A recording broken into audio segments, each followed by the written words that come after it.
ಎಲ್ಲರಿಗೂ ನಮಸ್ಕಾರ. ವಿಧಿ ಪ್ರಜ್ಞಾ ಕರ್ನಾಟಕ ಕಾನೂನು ಸ್ವಯಂ ಸೇವಾ ಸಂಸ್ಥೆ ವತಿಯಿಂದ ಇಂದು ಸಿವಿಲ್ ನ್ಯಾಯಾಧೀಶರ ಪರೀಕ್ಷಾ ಉದ್ಘಾಟನಾ ಸಮಾರಂಭವನ್ನ ನಾವು ಏರ್ಪಡಿಸಿದ್ದು. ಈ ಒಂದು ಕಾರ್ಯಕ್ರಮಕ್ಕೆ ವಿಶೇಷದಲ್ಲಿ ವಿಶೇಷವಾಗಿ ವಿಶ್ರಾಂತ ಜಿಲ್ಲಾ ನ್ಯಾಯಾಧೀಶರು,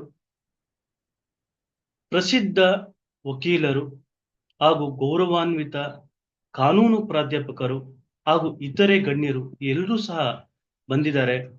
ಕಿರಿಯ ವಕೀಲರಿಗೆ ಮಾರ್ಗದರ್ಶನವನ್ನ ನೀಡಲಿಕ್ಕೆ ಮತ್ತು ಅವರ ಒಂದು ಸೇವೆಯ ಒಂದು ಸಂದರ್ಭದಲ್ಲಿ ಅರಿತಂತಹ ಜ್ಞಾನವನ್ನ ಶೇರ್ ಮಾಡ್ಕೊಳ್ಳಿಕ್ಕೆ ಈ ಒಂದು ಕಾರ್ಯಕ್ರಮಕ್ಕೆ ಬಂದಿದ್ದಾರೆ. ಸೊ ಈ ನಿಟ್ಟಿನಲ್ಲಿ ಈ ಒಂದು ಕಾರ್ಯಕ್ರಮಕ್ಕೆ ತಮ್ಮ ಎಲ್ರಿಗೂ ಸಹ ಹೃತ್ಪೂರ್ವಕವಾದಂತಹ ಧನ್ಯವಾದಗಳನ್ನ, ಕೃತಜ್ಞತೆಗಳನ್ನ ಈ ಒಂದು ಸಂಸ್ಥೆಯಿಂದ ನಾವು ಅರ್ಪಿಸ್ತಾ ಇದ್ದೀವಿ. ಮೊದಲನೇದಾಗಿ ವಿಧಿ ಪ್ರಜ್ಞಾ ಕರ್ನಾಟಕ ಕಾನೂನು ಸ್ವಯಂ ಸೇವಾ ಸಂಸ್ಥೆ, ಈ ಸಂಸ್ಥೆಯು 2021ನೇ ಇಸ್ವಿಯಲ್ಲಿ ಈ ಒಂದು ಸಂಸ್ಥೆಯನ್ನ ನಾವು ರೂಪಿಸಿರ್ತೀವಿ. ಈ ಮುಂಚೆ 2013ನೇ ಇಸ್ವಿಯಲ್ಲಿ ಮುಗಿಲು ಕಾನೂನು ಕೇಂದ್ರ ಅಂತ ಹೇಳಿ ತುಮಕೂರಿನಲ್ಲಿ ಮೊದಲನೇ ಬಾರಿಗೆ ಒಂದು ಕಾನೂನು ಕೇಂದ್ರವನ್ನಾಗಿ ನಾವು ರಚಿಸಿದ್ದು. ಕಾನೂನು ಜಾಗೃತಿ ಅನ್ನ ಮೂಡಿಸುವ ನಿಟ್ಟಿನಲ್ಲಿ ನಾವು ಈ ಒಂದು ಕಾರ್ಯಕ್ರಮಗಳು ಮಾಡೋ ನಿಟ್ಟಿನಲ್ಲಿ ಜನಸಾಮಾನ್ಯರನ್ನ ಒಂದು ಅವ್ರನ್ನ ಭೇಟಿಯಾಗುವಂತ ಒಂದು ಅವಕಾಶವನ್ನ ನಾವು ಮಾಡ್ಕೊಂಡ್ ಬಂದು. ಸೊ ಸಾಕಷ್ಟು ಸ್ಕೂಲು ಕಾಲೇಜ್ಗಳಲ್ಲಿ ನಾವು ಈ ಒಂದು ಕಾನೂನಿನ ಬಗ್ಗೆ, ಕಾನೂನು ಶಿಕ್ಷಣ, ಕಾನೂನು ಅಂಶಗಳನ್ನ ಜನರಿಗೆ ತಿಳುವಳಿಕೆಯನ್ನ ಕೊಡುವಂತದ್ದು. ಸೊ ಈ ನಿಟ್ಟಿನಲ್ಲಿ ನಾವು ಈ ಕಾರ್ಯಕ್ರಮಗಳನ್ನ ಹೆಚ್ಚು ಕಾನೂನು ಜಾಗೃತಿ ಕಾರ್ಯಕ್ರಮಗಳನ್ನ ಮಾಡ್ಕೊಂಡ್ ಬರ್ತಾ ಇದ್ವಿ. ಸೊ ನನ್ನ ಹೆಸರು ಡಾಕ್ಟರ್ ಜಿ ಪುರುಷೋತ್ತಮ್ ಅಂತ ಹೇಳಿ, ನಾನು ವಕೀಲರು ವೃತ್ತಿಯನ್ನ ಬೆಂಗಳೂರಿನಲ್ಲಿ ಮಾಡ್ತಾ ಇದ್ದು. 2010 2012ನೇ ಇಸ್ವಿಯಲ್ಲಿ ಬೆಂಗಳೂರಿನ national law school of India university ಬೆಂಗಳೂರಿನಲ್ಲಿ ನಾನು LLM ಪದವಿಯನ್ನ ಪಡೆದಿರ್ತೀನಿ. ಸೊ LLM ಬಿಸ್ನೆಸ್ ಲಾ ಅಲ್ಲಿ ನಾನು ಪರಿಣಿತಿಯನ್ನ ಪಡೆದು ರಿಲಯನ್ಸ್ ಕಂಪನಿ, ಏರ್ಟೆಲ್ ಕಂಪನಿಯಲ್ಲಿ ಲೀಗಲ್ ಅಡ್ವೈಸರ್ ಆಗಿ ಕೆಲಸವನ್ನ ಮಾಡಿ, ತದನಂತರ ವಕೀಲ ವೃತ್ತಿಯನ್ನ ಆಯ್ಕೆ ಮಾಡಿಕೊಂಡು ಜೊತೆಯಲ್ಲೇ ಕಾನೂನು ಪ್ರಾಧ್ಯಾಪಕರಾಗಿ ಸಹ ಕೆಲಸ ಮಾಡಿರ್ತೀನಿ. ಸೊ ಈ ನಿಟ್ಟಿನಲ್ಲಿ ಜನಸಾಮಾನ್ಯರಿಗೆ ಹಾಗೂ ವಕೀಲ ಸಮುದಾಯಕ್ಕೆ ಮತ್ತು ಕಿರಿಯ ವಕೀಲರಿಗೆ ಎಲ್ಲರಿಗೂ ಸಹ ಅನುಕೂಲ ಆಗ್ಲಿ ಅಂತ ಹೇಳಿ ಒಂದು ಕಾನೂನು ಕೇಂದ್ರವನ್ನ ಮಾಡಿಕೊಂಡು ನಾವು ಕಾನೂನು ಜಾಗೃತಿ ಕಾರ್ಯಕ್ರಮಗಳನ್ನ ಮಾಡ್ತಾ ಬರ್ತಾ ಇದ್ದು. ಸೊ 2021ನೇಯಲ್ಲಿ ಮುಗಿಲು ಕಾನೂನು ಕೇಂದ್ರ ಅಂತಿತ್ತು, ಅದನ್ನ ನಾವು ರೀನೇಮ್ ಅನ್ನ ಮಾಡಿದ್ವಿ. ವಿಧಿ ಪ್ರಜ್ಞಾ ಕರ್ನಾಟಕ ಕಾನೂನು ಸ್ವಯಂ ಸೇವಾ ಸಂಸ್ಥೆ ಅಂತ ಹೇಳಿ ಒಂದು NGO ಅನ್ನ ಮಾಡಿದ್ವಿ, ಒಂದು ರಿಜಿಸ್ಟರ್ ಅನ್ನ ಮಾಡಿದ್ವಿ. ವಿಧಿ ಅಂತಂದ್ರೆ ಕಾನೂನು, ಪ್ರಜ್ಞೆ ಅಂತಂದ್ರೆ ಕಾನ್ಶಿಯಸ್ ಅಂತ ಹೇಳಿ ಎಲ್ಲರಿಗೂ ತಿಳುವಳಿಕೆ ಕೊಡೋ ಒಂದು ನಿಟ್ಟಿನಲ್ಲಿ ಕರ್ನಾಟಕದ ಜನ ಸಮುದಾಯ ಕಾನೂನಿನ ಪ್ರಜ್ಞೆಯನ್ನ ಹೊಂದಬೇಕು.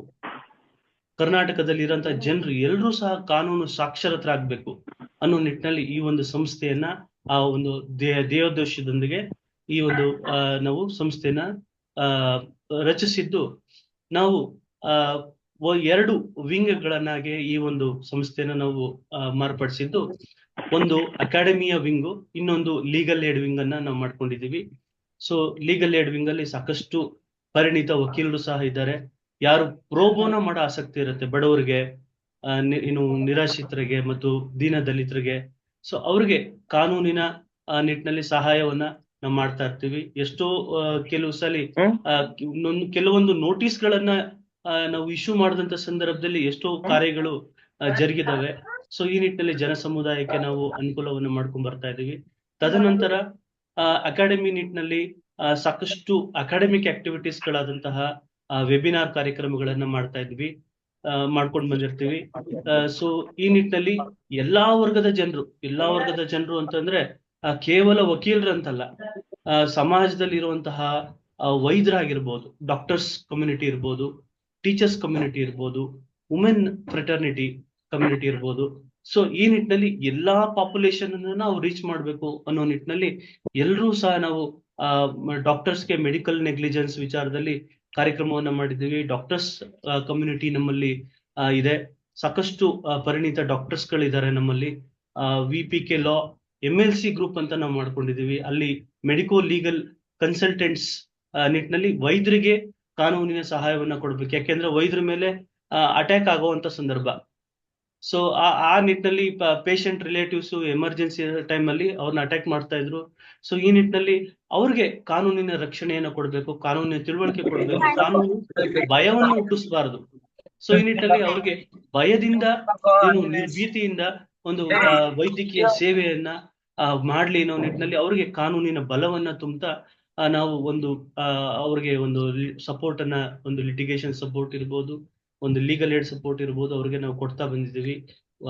ಏನು ಪ್ರಸಿದ್ಧ ವೈದ್ಯರು ಸಹ ನಮ್ಮಲ್ಲಿ ಇದ್ದಾರೆ. ತದನಂತರ ಈ ಕಾನೂನಿನ ಜಾಗೃತಿಯನ್ನ ಏನು ಸಮಾಜದ ತಳ ಸಮುದಾಯ ನಿಟ್ಟಿನಲ್ಲಿ ಗ್ರಾಸ್ ರೂಟ್ ಲೆವೆಲ್ ಅಲ್ಲಿ ಅವ್ರಿಗೆ ತಿಳಿಸ್ಬೇಕು ಅಂತ ಹೇಳಿ ಯೋಚನೆ ಮಾಡಿದಾಗ ನಮ್ಗೆ ಉಳಿದಿತ್ತು ಟೀಚರ್ಸ್ಗಳು. ಯಾಕೆಂದ್ರೆ ಪ್ರಾಧ್ಯಾಪಕರು ತುಂಬಾ ಇಂಪಾರ್ಟೆಂಟ್ ಆಗಿ ಒಂದು ವ್ಯಕ್ತಿಯ ಅಥವಾ ವಿದ್ಯಾರ್ಥಿಯ ಭವಿಷ್ಯವನ್ನು ರೂಪಿಸ್ತಾರೆ. ಸೊ ಈ ನಿಟ್ಟಿನಲ್ಲಿ ನಾವು ಟೀಚರ್ಸ್ಗೆ ಯಾಕೆ ಕಾನೂನನ್ನ ತಿಳಿಸ್ಕೊಡ್ಬಾರದು? ಟೀಚರ್ಸ್ಗೆ ನಾವು ಕಾನೂನು ತಿಳಿಸ್ಕೊಟ್ರೆ ಅವರು ತಮ್ಮ ವಿದ್ಯಾರ್ಥಿಗಳಿಗೆ ಕಾನೂನಿನ ಅರಿವನ್ನ ತಿಳಿಸ್ಕೊಡ್ತಾರೆ ಅನ್ನೋ ನಿಟ್ಟಿನಲ್ಲಿ ಒಂದು ಟೀಚರ್ಸ್ಗೆ ಅಂತಾನೆ ಒಂದು ಕಾರ್ಯಕ್ರಮ ಮಾಡಿದ್ವಿ, ವೆಬಿನಾರ್ ಮಾಡಿದ್ವಿ.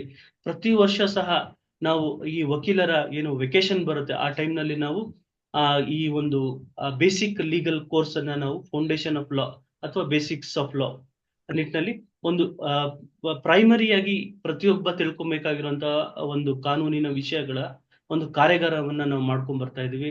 ಸೊ ಈ ನಿಟ್ಟಿನಲ್ಲಿ ಬೇಸಿಕ್ ಲೀಗಲ್ ಪ್ರೋಗ್ರಾಮ್ ಅಂತ ಹೇಳಿ ನಾವು ಪ್ರತಿ ಕೋರ್ಟಿನ ವೆಕೇಶನ್ ಟೈಮ್ ನಲ್ಲಿ ಮಾಡ್ಕೊಂಡ್ ಬಂದು ಸಾಕಷ್ಟು ಜನ ಸಮುದಾಯವನ್ನ ನಾವು ತಲುಪಿದೀವಿ. ಸೊ ಈ ನಿಟ್ಟಿನಲ್ಲಿ ಟೀಚರ್ಸ್ ಕಮ್ಯುನಿಟಿ ಇರ್ಬೋದು, ವುಮೆನ್ ಫ್ರೆಟರ್ನಿಟಿ, ಸೊ ಮಹಿಳೆಯರ ಮೇಲೆ ಆಗ್ತಾ ಇರುವಂತಹ ಅತ್ಯಾಚಾರ ಇರ್ಬೋದು, ಮಹಿಳೆಯರ ಮೇಲೆ ಆಗ್ತಾ ಇರುವಂತಹ ದೌರ್ಜನ್ಯ ಇರ್ಬೋದು, ಮಹಿಳೆ ಅನುಭವಿಸ್ತಾ ಇರುವಂತಹ ಕಿರುಕುಳ ಇರ್ಬೋದು, ಕೌಟುಂಬಿಕ ದೌರ್ಜನ್ಯ ಇರ್ಬೋದು, ಈ ನಿಟ್ಟಿನಲ್ಲಿ ಸಹ ನಾವು ಮಹಿಳೆಯರನ್ನ ಎಂಪವರ್ ಮಾಡ್ಲಿಕ್ಕೆ ಈ ಒಂದು ನಿಟ್ಟಿನಲ್ಲಿ ನಾವು ಅವ್ರಿಗೆ ಒಂದು ಕಾರ್ಯಾಗಾರವನ್ನ ನಾವು ಮಾಡಿದ್ವಿ. ಸೊ ಈ ನಿಟ್ಟಿನಲ್ಲಿ ಬಂಜಾರ ಅಕಾಡೆಮಿ ಅಂತ ಹೇಳಿ ಕೌನ್ಸಿಲಿಂಗ್ ಒಂದು ಸೆಂಟರ್, ಬೆಂಗಳೂರಿನ ಪ್ರಸಿದ್ಧವಾದಂತಹ ಕೌನ್ಸಿಲಿಂಗ್ ಸೆಂಟರ್ ನಲ್ಲಿ ಸೈಕೋಥೆರಪಿಸ್ಟ್ ಗಳನ್ನ, ಸೈಕಾಲಜಿಸ್ಟ್ ಗಳನ್ನ, ನುರಿತ ಸೈಕಾಲಜಿಸ್ಟ್ ಅನ್ನ ನಾವು ಕರೆಸಿ ಅವ್ರ ಕಡೆಯಿಂದ ಕುಟುಂಬದಲ್ಲಿ ಇರುವಂತ ಸಂದರ್ಭದಲ್ಲಿ ಹೇಗೆ ನಾವು ಏನು ಹ್ಯೂಮನ್ ಡೈನಮಿಕ್ಸ್ ಅಂತ ನಾವು ಕರಿತೀವಿ, ಆ ಹ್ಯೂಮನ್ ಡೈನಮಿಕ್ಸ್ ನಿಟ್ಟಿನಲ್ಲಿ ಹೇಗೆ ವ್ಯವಹರಿಸಬೇಕಾಗ್ತದೆ, ಅತ್ತೆ ಸೊಸೆ ನಡುವೆ ಹೇಗೆ ಬಾಂಧವ್ಯವನ್ನ ಒಂದು ಒಳ್ಳೆ ರೀತಿಯಲ್ಲಿ ಸೃಷ್ಟಿಸ್ಕೋಬೇಕಾಗ್ತದೆ, ಸೊ ಹೇಗೆ ಈ ಡೊಮೆಸ್ಟಿಕ್ ವೈಲೆನ್ಸ್ ಅನ್ನ ತಡೆಗಟ್ಟೋದು ಹೇಗೆ, ಒಬ್ಬ ಆಲ್ಕೋಹಾಲಿಕ್ ಹಸ್ಬೆಂಡ್ ಅನ್ನ ಹೆಂಗೆ ಕಂಟ್ರೋಲ್ ಮಾಡೋದು ಹೇಗೆ, ಆ ವ್ಯಕ್ತಿಯನ್ನ ಸರಿ ದಾರಿಗೆ ತರೋದು ಹೇಗೆ, ಸೊ ಹೇಗೆ ಕಮ್ಯುನಿಕೇಶನ್ ಅಲ್ಲಿ ಮಾತಾಡ್ಬೇಕಾಗ್ತದೆ. ಸೊ ಈ ನಿಟ್ಟಿನಲ್ಲಿ ಏನು ಆ ಬಂಜಾರ ಅಕಾಡೆಮಿಯಿಂದ ನುರಿತ ಸೈಕೋಥೆರಪಿಸ್ಟ್ ಗಳನ್ನ, ನಾವು ಸೈಕಾಲಜಿಸ್ಟ್ ಅನ್ನ ಕರೆಸಿದ್ವಿ. ಸೊ ಇದರ ನಡುವೆನೆ ನಾವು ಸಿವಿಲ್ ನ್ಯಾಯಾಧೀಶರ ತರಗತಿಗಳನ್ನು ಸಹ ಮಾಡ್ಕೊಂಡ್ಬಂದು ಈ ಬಾರಿ ಏನು ಕರ್ನಾಟಕ ಉಚ್ಚ ನ್ಯಾಯಾಲಯದ ಒಂದು ಅಧಿಸೂಚನೆಯ ನಿಟ್ಟಿನಲ್ಲಿ ಸಿವಿಲ್ ನ್ಯಾಯಾಧೀಶರ ನೇಮಕಾತಿ ಹೊರಬಂದಂತ ಸಂದರ್ಭದಲ್ಲಿ ಹೌದು, ನಾವು ಕಿರಿಯ ವಕೀಲರಿಗೆ ಒಂದು ಸಿವಿಲ್ ನ್ಯಾಯಾಧೀಶರ ತರಗತಿಗಳನ್ನ ಮಾಡ್ಕೊಡ್ಬೇಕು, ಅವ್ರಿಗೆ ಅನುಕೂಲ ಮಾಡ್ಕೊಡ್ಬೇಕು ಅನ್ನೋ ನಿಟ್ಟಿನಲ್ಲಿ ನಾವು ಈ ಒಂದು ಸಿವಿಲ್ ನ್ಯಾಯಾಧೀಶರ ತರಬೇತಿ ಕಾರ್ಯಕ್ರಮವನ್ನ ನಾವು ಹಮ್ಮಿಕೊಂಡಿದ್ದೀವಿ. ಸೊ ಇದು 7ನೇ ಬ್ಯಾಚ್ ಆಗಿರುತ್ತೆ, 7th ಬ್ಯಾಚ್ ಆಗಿರುತ್ತೆ ಇದು. ಸೊ ಈ ಮುಂಚೆ ಸಾಕಷ್ಟು ನಮ್ಮಲ್ಲಿ ಏನು ಕಾರ್ಯಾಗಾರದಲ್ಲಿ ಭಾಗವಹಿಸಿ ತರಗತಿಗಳಲ್ಲಿ ಭಾಗವಹಿಸಿರುವಂತವ್ರು ಸಿವಿಲ್ ನ್ಯಾಯಾಧೀಶರಾಗಿ ಪ್ರಸ್ತುತವಾಗಿ ಕರ್ನಾಟಕದ ಸಾಕಷ್ಟು ಜಿಲ್ಲೆಗಳಲ್ಲಿ ಸಿವಿಲ್ ನ್ಯಾಯಾಧೀಶರಾಗಿ ಕಾರ್ಯವನ್ನ ನಿರ್ವಹಿಸ್ತಾ ಇರ್ತಾರೆ. ಅದು ನಮ್ಮ ಹೆಗ್ಗಳಿಕೆ. ಸೊ ಈ ನಿಟ್ಟಿನಲ್ಲಿ ಅವರ ಎಷ್ಟೋ ಸಂದರ್ಭದಲ್ಲಿ ನಾವು ಉಚಿತ ತರಗತಿಗಳನ್ನು ಸಹ ನಾವು ಮಾಡ್ಕೊಟ್ಟಿದೀವಿ. ಸೊ ಈ ನಿಟ್ಟಿನಲ್ಲಿ ಈ ಒಂದು ಪ್ರಸ್ತುತ ಒಂದು ದಿನದಲ್ಲಿ ವಿಶೇಷವಾಗಿ ನಾವು ನ್ಯಾಯ ಏಕೆಂತಂದ್ರೆ ನೋಡಿ, ಬಚ್ಚಿಟ್ಟ ಜ್ಞಾನ ಕೊಳೆಯುತ್ತದೆ, ಬಿಚ್ಚಿಟ್ಟ ಜ್ಞಾನ ಹೊಳೆಯುತ್ತದೆ.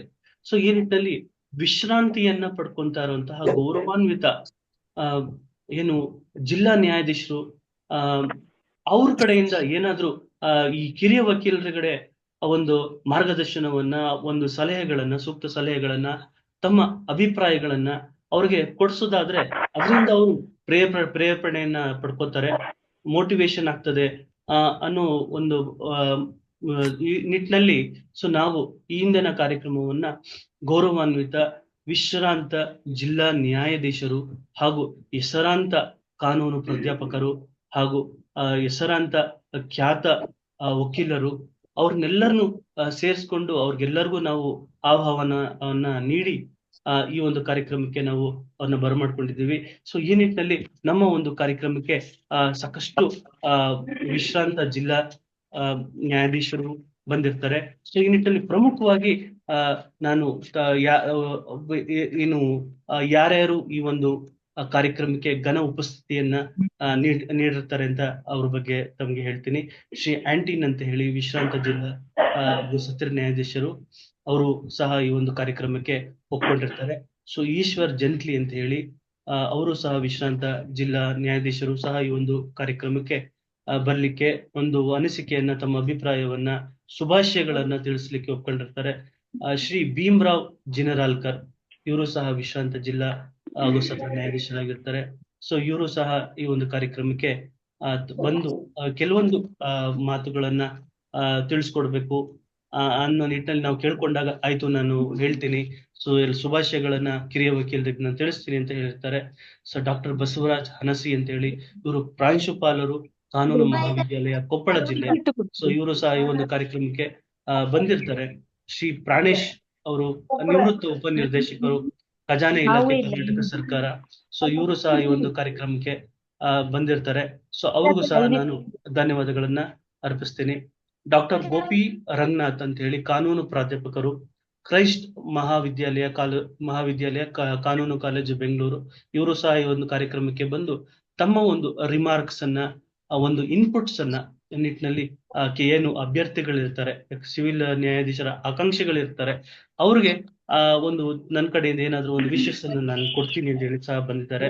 ಸೊ ಕೊನೆಯದಾಗಿ ಏನು ಮಿಟ್ಟಲ್ ಕೋಡ್ ಅಂತ ಹೇಳಿ ಕರ್ನಾಟಕ ಪರಿಷತ್ತು, ವಕೀಲರ ಪರಿಷತ್ತು ಅಧ್ಯಕ್ಷರು ಸಹ ಈ ಒಂದು ಕಾರ್ಯಕ್ರಮಕ್ಕೆ ಬಂದಿರ್ತಾರೆ. ಅವ್ರಿಗೂ ಸಹ ನಾನು ಹೃತ್ಪೂರ್ವಕ ಧನ್ಯವಾದಗಳನ್ನು ಅರ್ಪಿಸ್ತೀನಿ. ಇನ್ನೊಬ್ರು ಸಹ ಅವರು ಸಹ ಮಿಟ್ಟಲ್ ಕೋಡ್ ಅಂತ ಹೇಳಿ ಅವರು ಸಹ ವಿಶ್ರಾಂತ ಜಿಲ್ಲಾ ನ್ಯಾಯಾಧೀಶರು ಸಹ ಬಂದಿರ್ತಾರೆ. ಸೊ ಈ ಎಲ್ಲಾ ಕಾರ್ಯಕ್ರಮಕ್ಕೂ ಕಾರಣರಾಗಿರುವಂತವ್ರು ಡಾಕ್ಟರ್ ಬಾಬಾ ಸಾಹೇಬ್ ಜಿನಾರ್ಕರ್ ಅವರು. ಈ ಒಂದು ಏನು ಸಿವಿಲ್ ನ್ಯಾಯಾಧೀಶರ ಏನು ತರಬೇತಿ ಕಾರ್ಯಾಗಾರದ ನೇತೃತ್ವವನ್ನು ವಹಿಸ್ಕೊಂಡಿರುವಂತವ್ರೆ ಡಾಕ್ಟರ್ ಬಾಬಾ ಸಾಹೇಬ್ ಜಿನಾರ್ಕರ್ ಅವರು. ಸೊ ಇವರು ಸಹ ವಿಶ್ರಾಂತ ಜಿಲ್ಲಾ ಹಾಗೂ ಸತ್ರ ನ್ಯಾಯಾಧೀಶರು ಮತ್ತು ಕಾನೂನು ಸಲಹೆಗಾರರು, ಡಾಕ್ಟರ್ BR ಅಂಬೇಡ್ಕರ್ ಅಭಿವೃದ್ಧಿ ನಿಗಮ ಬೆಂಗಳೂರು. ಸೊ ಇವರ ಇಲ್ದಲ್ಲೇ ಇದ್ರೆ ಈ ಒಂದು ಕಾರ್ಯಕ್ರಮ ಜರುಗ್ತಾ ಇರಲಿಲ್ಲ. ಸೊ ಇವರ ಒಂದು ಉಪಸ್ಥಿತಿ ಮತ್ತು ಇವರ ಒಂದು ಮಾರ್ಗದರ್ಶನ ಮತ್ತು ಇವರ ಒಂದು ನೇತೃತ್ವದಲ್ಲಿ ಈ ಒಂದು ಕಾರ್ಯಾಗಾರ 4 ತಿಂಗಳು ಜರುಗಲಿದ್ದು, ಸೊ ಇಂದು ಪ್ರಾರಂಭದ ಒಂದು ದಿನ ಅಂತಾನೂ ಹೇಳ್ಬೋದು. ಸೊ ಇಂದು ಉದ್ಘಾಟನೆ ಆಗ್ತದೆ. ಸೊ ಇದು ಇಂದು ಉದ್ಘಾಟನೆ ಆಗಿ ಪ್ರತಿ ಭಾನುವಾರ ಬೆಳಗ್ಗೆ 10:30ಯಿಂದ 2:30ವರೆಗೂ ಈ ಒಂದು ತರಗತಿಗಳು ನಡೀತವೆ. ಈ ಒಂದು ತರಗತಿಗಳಲ್ಲಿ ವಿಶೇಷವಾಗಿ ವಿಶ್ರಾಂತ ಜಿಲ್ಲಾ ನ್ಯಾಯಾಧೀಶರು ಬಂದು ತಮ್ಮ ಸೇವಾವಧಿಯಲ್ಲಿ ಏನು ಅರ್ಥಕೊಂಡಂತಹ ಕಾನೂನಿನ ಜ್ಞಾನವನ್ನ ಶೇರ್ ಮಾಡ್ಕೊತಾರೆ, ವಿದ್ಯಾರ್ಥಿಗಳಲ್ಲಿ ಶೇರ್ ಮಾಡ್ಕೊಂತಾರೆ, ತಮ್ಮ ಎಕ್ಸ್ಪೀರಿಯನ್ಸ್ ಅನ್ನ ಶೇರ್ ಮಾಡ್ಕೊಂತಾರೆ. ಸೊ ಈ ನಿಟ್ಟಿನಲ್ಲಿ ಅವ್ರಿಗೆ ಹೆಚ್ಚಿನ ಒಂದು ಎಕ್ಸ್ಪೋಜರ್ ಸಿಗುತ್ತೆ, ಹೆಚ್ಚಿನ ಒಂದು ಅವ್ರಿಗೆ ಒಂದು ಸಬ್ಜೆಕ್ಟಿನ ಒಂದು ಟಾಪಿಕ್ಸಿನ ಮನವರಿಕೆ ಆಗುತ್ತೆ ಅನ್ನೋ ನಿಟ್ಟಿನಲ್ಲಿ ಸಾಕಷ್ಟು ಜನ ವಿಶ್ರಾಂತ ಜಿಲ್ಲಾ ನ್ಯಾಯಾಧೀಶರು ನಾನು ಬಂದು ನಾನು ತರಗತಿಯನ್ನ ಮಾಡ್ಕೊಡ್ತೀನಿ ಅಂತ ಹೇಳಿ ಒಪ್ಕೊಂಡಿರ್ತಾರೆ. ಸೊ ಅವರೆಲ್ಲರಿಗೂ ಸಹ ನಾನು ಧನ್ಯವಾದಗಳನ್ನ ಅರ್ಪಿಸ್ತೀನಿ. ಮತ್ತು ಈ ಒಂದು ಕಾರ್ಯಕ್ರಮ ಏನಿರ್ತದೆ, ಸೊ ಈ ಕಾರ್ಯಕ್ರಮ ಜೊತೆಯಲ್ಲೇ ನಾವು ವಕೀಲ ವೃತ್ತಿ ಕೌಶಲ್ಯ ತರಬೇತಿ ಕಾರ್ಯಕ್ರಮಗಳನ್ನು ಸಹ ನಾವು ಇನ್ಕ್ಲೂಡ್ ಮಾಡ್ಕೊಂಡಿದ್ದೀವಿ. ಸೊ ಹಾಗಾಗಿ ಇದು ಕೇವಲ ಸಿವಿಲ್ ನ್ಯಾಯಾಧೀಶರ ತರಬೇತಿ ಕಾರ್ಯಕ್ರಮ ಆಗಿರೋದಿಲ್ಲ, ಇದು overall development programme, training programme ಆಗಿರುತ್ತೆ ಫಾರ್ ಅಡ್ವೊಕೇಟ್ಸ್. ಸೊ ಹಾಗಾಗಿ ಈ ಒಂದು ಕಾರ್ಯಕ್ರಮದಲ್ಲಿ ಹೆಚ್ಚಿನ ಏನು ವಕೀಲರು ಈ ಒಂದು ಕಾರ್ಯಕ್ರಮದ ಒಂದು ಸದುಪಯೋಗವನ್ನು ಪಡ್ಕೋಬೇಕಾಗ್ತದೆ. ಸೊ ಈ ನಿಟ್ಟಿನಲ್ಲಿ ಈ ಕಾರ್ಯಕ್ರಮ 2 ರೀತಿಯಲ್ಲಿ ಜರುಗ್ತದೆ. ಒಂದು ಆನ್ಲೈನ್ ಆಗಿ ಜರುಗ್ತದೆ, ಇನ್ನೊಂದು ಆಫ್ಲೈನ್ ಆಗು ಜರುಗ್ತದೆ. ಆಫ್ಲೈನ್ ಮಂತ್ಲಿ ಒನ್ಸ್ ಅಥವಾ ಟ್ವೈಸ್ ಇದು ಆಫ್ಲೈನ್ ಅಲ್ಲಿ ಕಾರ್ಯಕ್ರಮ ನಡೀತದೆ. ಬೆಂಗಳೂರಿನಲ್ಲಿ ಲೊಕೇಶನ್ ಅನ್ನು ನಾವು ತಿಳಿಸ್ತೀವಿ, ಅಲ್ಲಿ ತಾವು ಬಂದ್ರೆ ಅಲ್ಲಿ ಆಫ್ಲೈನ್ ಅಲ್ಲಿ ಕ್ಲಾಸಸ್ ನಡೀತದೆ. So apart from that online ಅಲ್ಲಿ ಸಹ ಈ ಕಾರ್ಯಕ್ರಮ ನಡೀತಾ ಇರ್ತದೆ. ಪ್ರತಿ ಭಾನುವಾರ ಇರ್ತದೆ, ಮತ್ತು 2ನೇ ಶನಿವಾರ ಮತ್ತು 4ನೇ ಶನಿವಾರ. ಸೊ ಸಮಯ ಏನಾದ್ರೂ ಸಿಕ್ಕಿದ್ರೆ ಎಕ್ಸ್ಟ್ರಾ ಕ್ಲಾಸ್ಗಳನ್ನು ಸಹ ಮಾಡಿಕೊಡ್ಲಾಗ್ತದೆ. ಸೊ ಈ ನಿಟ್ಟಿನಲ್ಲಿ ಇದೇ ಮೊದಲನೇ ಬಾರಿಗೆ ವಿಶ್ರಾಂತ ಜಿಲ್ಲಾ ನ್ಯಾಯಾಧೀಶರ ಆ ಇನ್ನು ಸಹಕಾರದೊಂದಿಗೆ ಈ ಒಂದು ಕಾರ್ಯಕ್ರಮವನ್ನ ನಾವು ವಿಧಿ ಪ್ರಜ್ಞಾ ಕರ್ನಾಟಕ ಕಾನೂನು ಸ್ವಯಂ ಸೇವಾ ಸಂಸ್ಥೆಯ ವತಿಯಿಂದ ನಾವು ಮಾಡ್ತಾ ಇದ್ದು, ಈ ಕಾರ್ಯಕ್ರಮಕ್ಕೆ ವಿಶೇಷವಾಗಿ ಎಲ್ಲರೂ ಸಹ ವಕೀಲರು ಬಂದಿರ್ತಾರೆ. ಸೊ ಎಲ್ಲ ವಿಶ್ರಾಂತ ಜಿಲ್ಲಾ ನ್ಯಾಯಾಧೀಶರು ಬಂದಿರ್ತಾರೆ, ಕಾನೂನು ಪ್ರಾಧ್ಯಾಪಕರು ಬಂದಿರ್ತಾರೆ, ಸೊ ಹಾಗೂ ಚಿಂತಕರು, ಕಾನೂನು ಏನು ಸಿವಿಲ್ ನ್ಯಾಯಾಧೀಶರ ಆಕಾಂಕ್ಷಿಗಳಿರ್ತಾರೆ. ಸೊ ಹಾಗಾಗಿ ಎಲ್ರಿಗೂ ಈ ಒಂದು ಕಾರ್ಯಕ್ರಮಕ್ಕೆ ಹೃತ್ಪೂರ್ವಕವಾಗಿ ಬರ್ಮಾಡ್ಕೊಳ್ತಾ ಸೊ ಈ ಕಾರ್ಯಕ್ರಮವನ್ನ ನಾವು ಶುರು ಮಾಡೋಣ. ಮೊದಲನೇದಾಗಿ ನಾನು ವೆಂಕಟೇಶ್ ಶ್ರೀ ವೆಂಕಟೇಶ್ ವಾರ್ಸೆ. ಸೊ ಇವರು ವಿಶ್ರಾಂತ ಜಿಲ್ಲಾ ಹಾಗೂ ಸತ್ರ ನ್ಯಾಯಾಧೀಶರಾಗಿರ್ತಾರೆ. ಸೊ ಇವರು ಕಾರ್ಯಕ್ರಮದ ಉದ್ಘಾಟನಾ ಭಾಷಣವನ್ನ ಮಾಡ್ಲಿದ್ದಾರೆ. ಇವರು ನಮ್ಗೆ ಕಿರಿಯ ವಕೀಲರಿಗೆ ಈ ವೃತ್ತಿಯ ಈ ಏನು ನ್ಯಾಯಾಧೀಶರ ವೃತ್ತಿ ಅನ್ನೋದು ತಪ್ಪಾಗುತ್ತೆ. ಸೊ ಅದು ಒಂದು ಸೇವೆ ಆಗ್ಬೋದು, ಸೇವೆ ಅಂತ ನಾವು ಹೇಳ್ಬೋದು.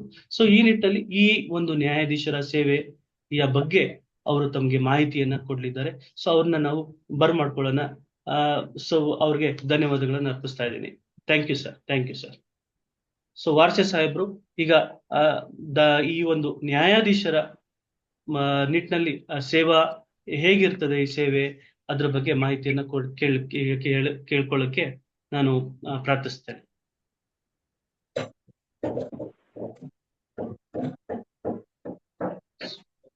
ಎಸ್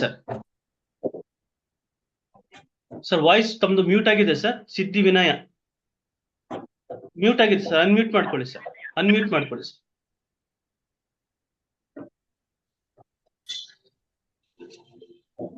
ಹೊಂಟೇನೆ ಈಗ ನೋಡ್ತಾನೆ ಇವತ್ತೊಂದು ದಿವಸ. ಅದಕ್ಕೆ ನಿಮ್ಗೆ ಇವತ್ತು ನೋಡಿ ಅಲ್ಲ ಬಿಕ್ಲ ಮಾಡ್ಕೊಂಡು ನಿನ್ನ ಫೋನ್ ಹಚ್ಚಿ ಸಿದ್ಧಿ ವಿನಯ ಸರ್ ಅನ್ಮ್ಯೂಟ್ ಮಾಡ್ಕೊಳ್ಳಿ ಸರ್. ಮ್ಯೂಟ್ ಆಗಿದೆ ತಮ್ದು, ಅನ್ಮ್ಯೂಟ್ ಮಾಡ್ಕೊಳ್ಳಿ ಸರ್.